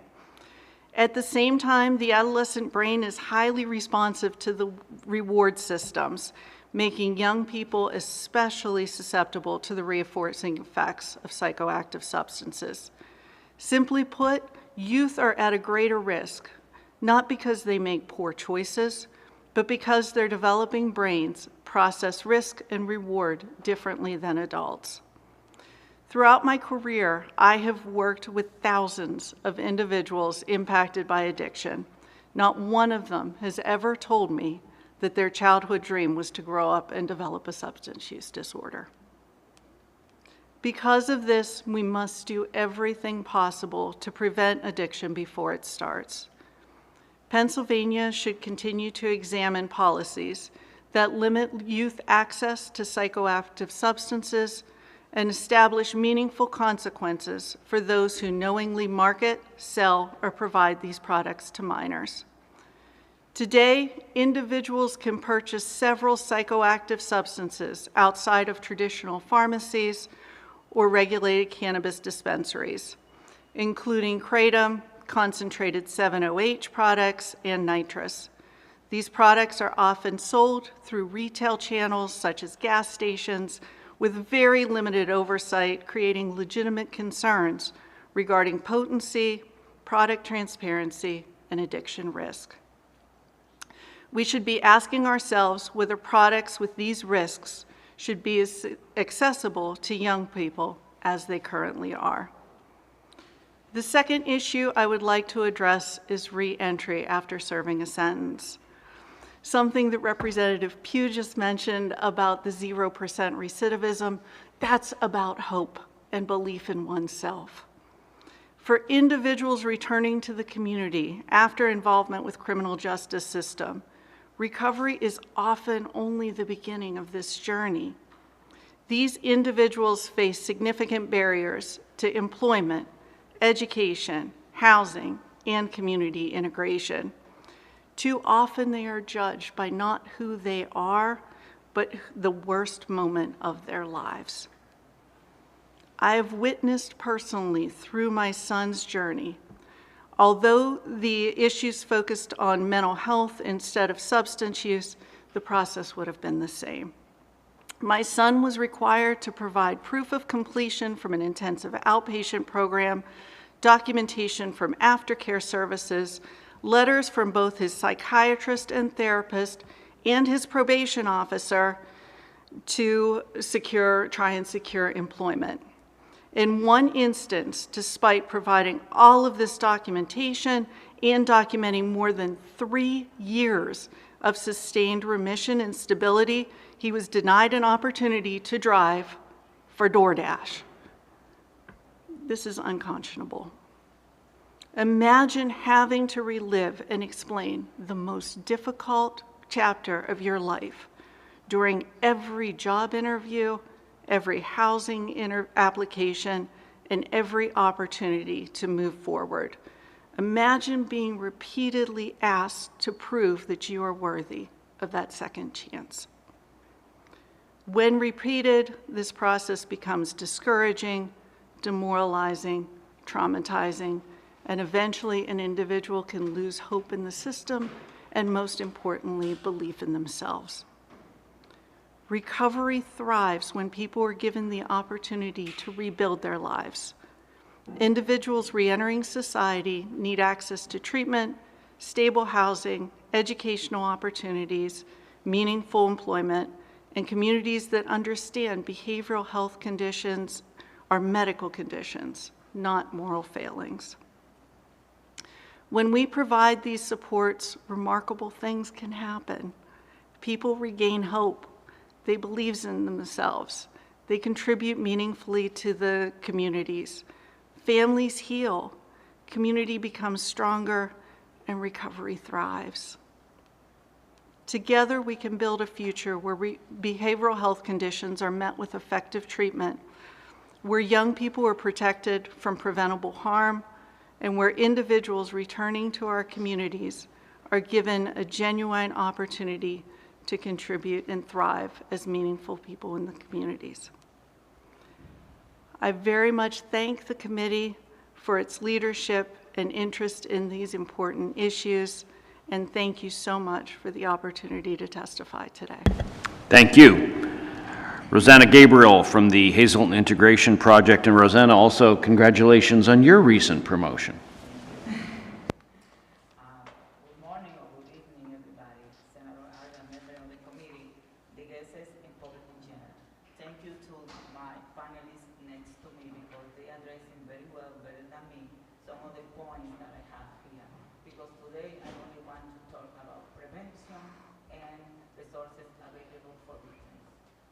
I work for the Hazelton Integration Project, that is a non-profit organization located at a middle. Thank you. In a neighborhood with low-income families and in a neighborhood where you almost never see crime happening. We are working with children, families in general, but children from different ages, from teenagers from different ages, to offering educational opportunity, athletic leadership, family support. And based on the data available in Hazleton, because I want to talk about Hazleton specifically, the overall crime, somebody mentioned, that is low than the average in the country. But we have something. The perception outside Hazleton is not good. So additional to everything, we need to talk about promoting our activity inside Hazleton, promoting our economic success, promoting the opportunity for the police to have more activity with the community. I know that we need more police to addressing things, but we need to continue the effort to bring more people to the police and to bring more bilingual people. Hazleton has experienced significant growth over the past decade. Our population increased, new businesses have opened, and we have growing number of children and young people. Growth creates opportunities, at the same time requiring continued investment in public safety. We know that the police here is doing a good job, and the inversion in equipment help the improving and the reduce of crime. From our experience working with family every day, one of the best ways that we think to prevent crime is to invest in young people before becoming involved in risky behaviors. Research shows that poverty, family instability, and we have a lot of that here. Why? I can explain it for immigrant people, because that is something bigger than us. The immigrant law sometimes doesn't allow that you bring your entire family, and children need to come with grandparents or sometimes with one of the parents only. Family instability, trauma, substance abuse, school disengagement are also some of the problems, but positive opportunity increase and reduce the risk of you people to make poor choice. That is why we need to continue investment in programs that prevent children to be in risk with opportunity to commit crimes.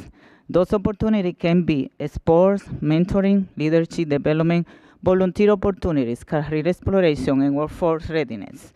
This program provides young people with safe places to learn, positive role models, and hope for the future, and prevent those children to be alone at home or to be alone on the street. The community center is a good example of children that are there playing, and they only think and play basketball or volleyball, and they don't think to do something inside the community center. I think in the 14 years working there, only 2 times we needed to call the police and not for big danger. Was trespassing, and another time intent somebody from outside to go inside to have a fight with somebody. As Hazleton continues to become more diverse, we should strengthen English language too, because the school had a program, but certain ages and certain families needs more efforts. That's why we need the inversion in non-profit organizations that promote those kind of opportunities.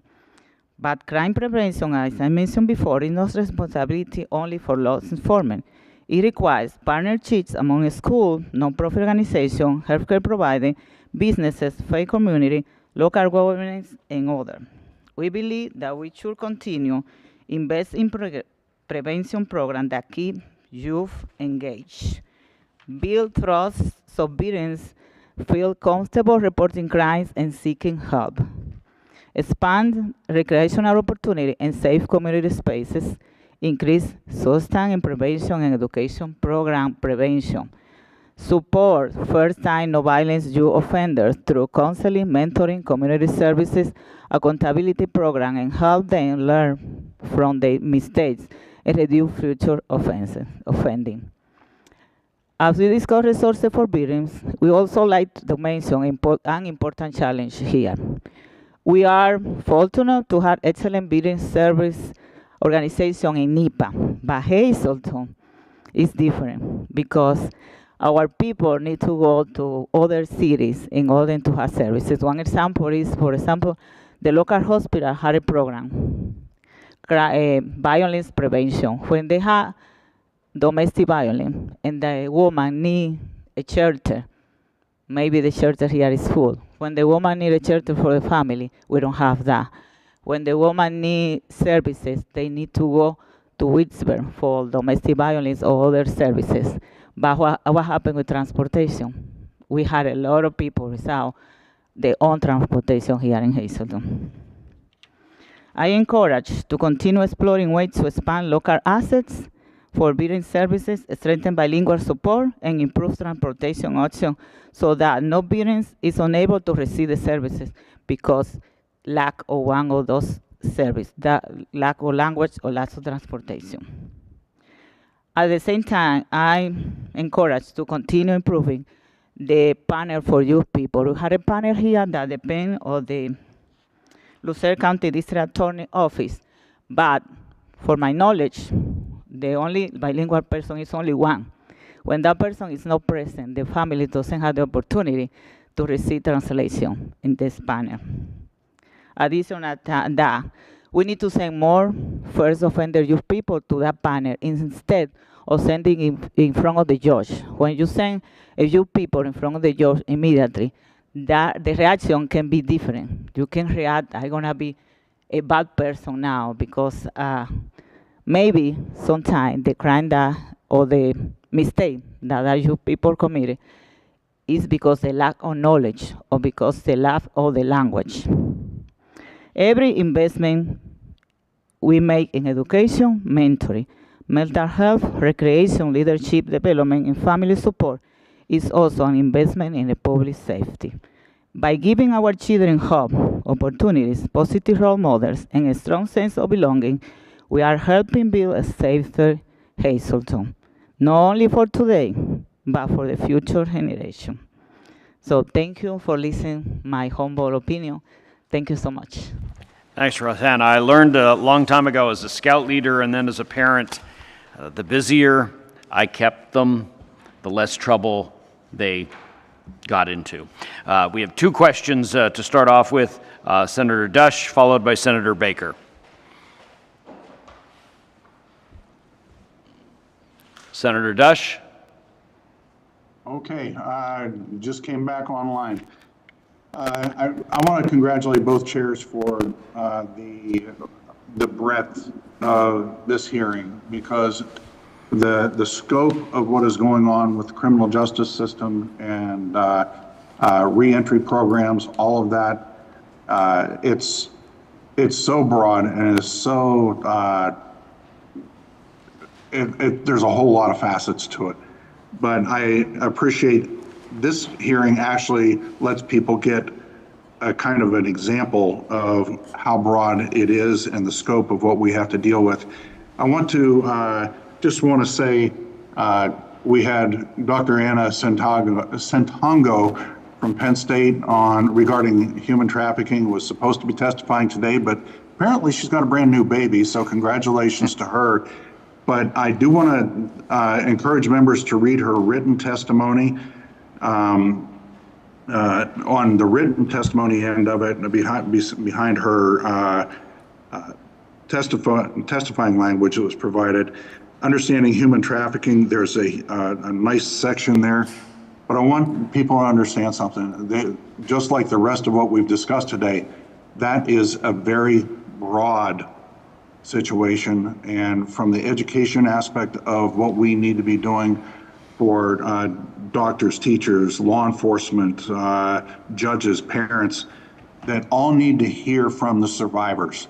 You can't unhear these stories once you've heard them, but any of us who are in responsible positions, we need to hear them. And I'll give you one example. I was sitting down at the Stop Juvenile Sex Trafficking Conference, 1,100 people that are working in this space down in DC a couple of years ago, and I had 5 survivors with me from Pennsylvania.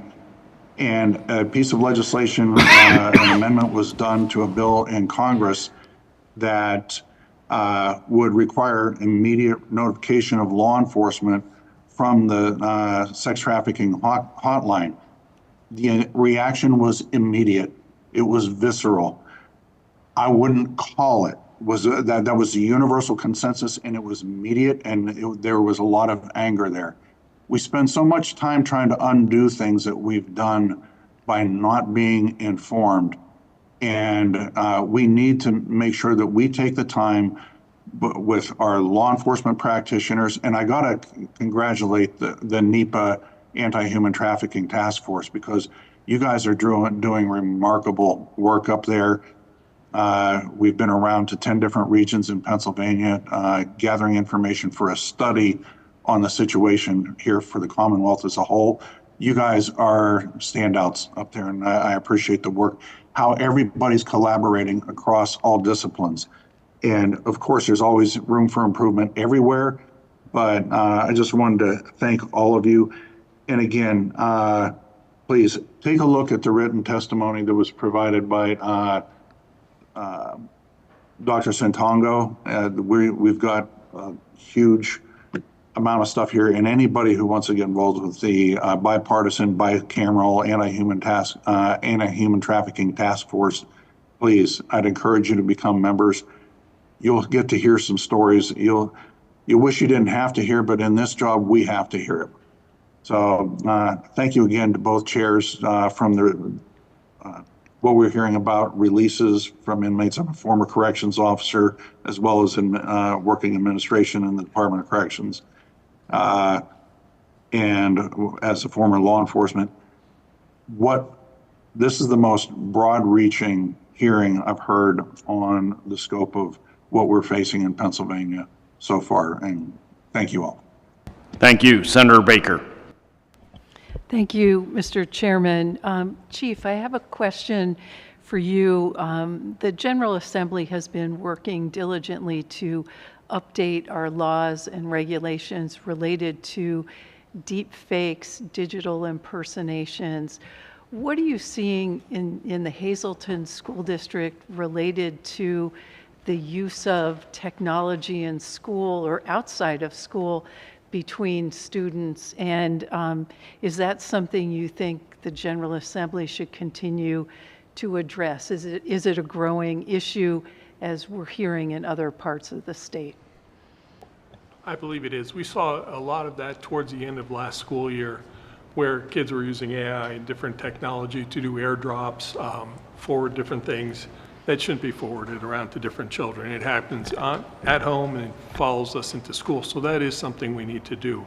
I know our technology department in our district is very diligent in putting up filters, trying to eliminate many of that actions that are going on, but it is something we should follow up and continue to grow with the stream of that coming in. I appreciate that.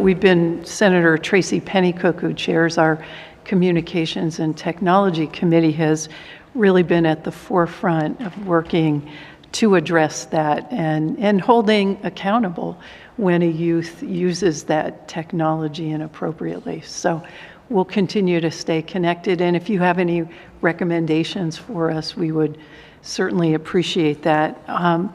Dr. Kugler, thank you for coming today as mom and sharing your personal insights.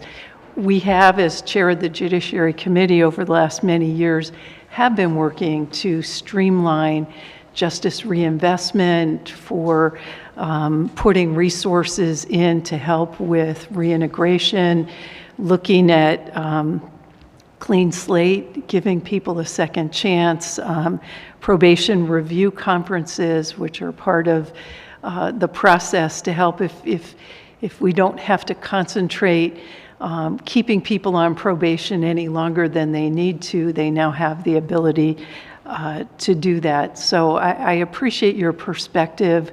It is true that our Department of Corrections is one of the largest mental health funders, and if you look at the bottom line in corrections, that's a key piece of it. But whatever we can do to help people as they reintegrate back, they're going to become our neighbors, they're going to be part of our community, and your perspective, I just greatly appreciated you coming today as mom. Thank you. Thank you. Representative Watro. Thank you, Chairman. Two statements I have. Rosanna, I appreciate you very much, and learn a lot from you, and I enjoy working with you. So thank you for your knowledge and the resources you provide to our entire Hazleton area. Thank you. Chief, quick comment I just have.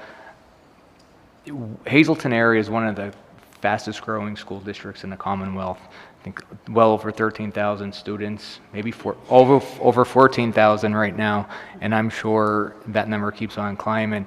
One thing I gotta say, and I'm very sincere when I say this, my daughter just graduated in June of this past year, and there's not one day that I ever feared for her safety in that high school. So thank you very much for keeping our students and our staff and faculty safe. Thank you. Just want to roll into some closing remarks, Senators. Chairman, is that okay? Okay, yes. Thank you to Chairman Argel, Chairman Rowe, and members and each of today's testifiers for helping us build a clearer record today. Today's testimony made one point especially clear. Progress and changing threats can exist at the same time. Our task is to distinguish what requires legislation from what requires reoccurring funding, training, data, and better coordination under current law. I will continue working with our testifiers and our colleagues to turn this record into practical, careful, drawn next steps moving forward. Chairman Rowe, Senator, thank you very much. Thank you, Representative Watrow, for hosting us. I want to thank all of today's testifiers. We've had 3 fantastic panels. All of your testimony has really given us a much clearer understanding of the challenges facing Pennsylvania communities, as well as the strategies that are working and making a difference. Today's hearing is definitely part of a broader, overarching conversation that the House Republican Policy Committee will be continuing in the weeks ahead. This week, on Thursday, we will convene in Allegheny County to discuss the second-degree murder sentencing issue that was discussed quite a bit in the first panel. And then on August 19th, we'll be traveling to Reading to examine the recruitment and retention challenges facing law enforcement agencies. And then we're also going to be holding additional hearings on the pressures facing Pennsylvania's emergency medical services system. Each of these issues may be distinct, but they are all part of our shared responsibility to keep Pennsylvania's communities safe and support those who keep us safe. So I want to thank once again Chairman Argel for putting this together, Representative Watrow for hosting us. I want to thank all of the members who have joined us online and in person. I'm going to thank Director Gerace from Senator McCormick's office for being here as well. Thank everyone, including the staff, who made this hearing happen, because nothing happens without our team that makes it happen. So thank you very much, Chairman. I'll turn back to you.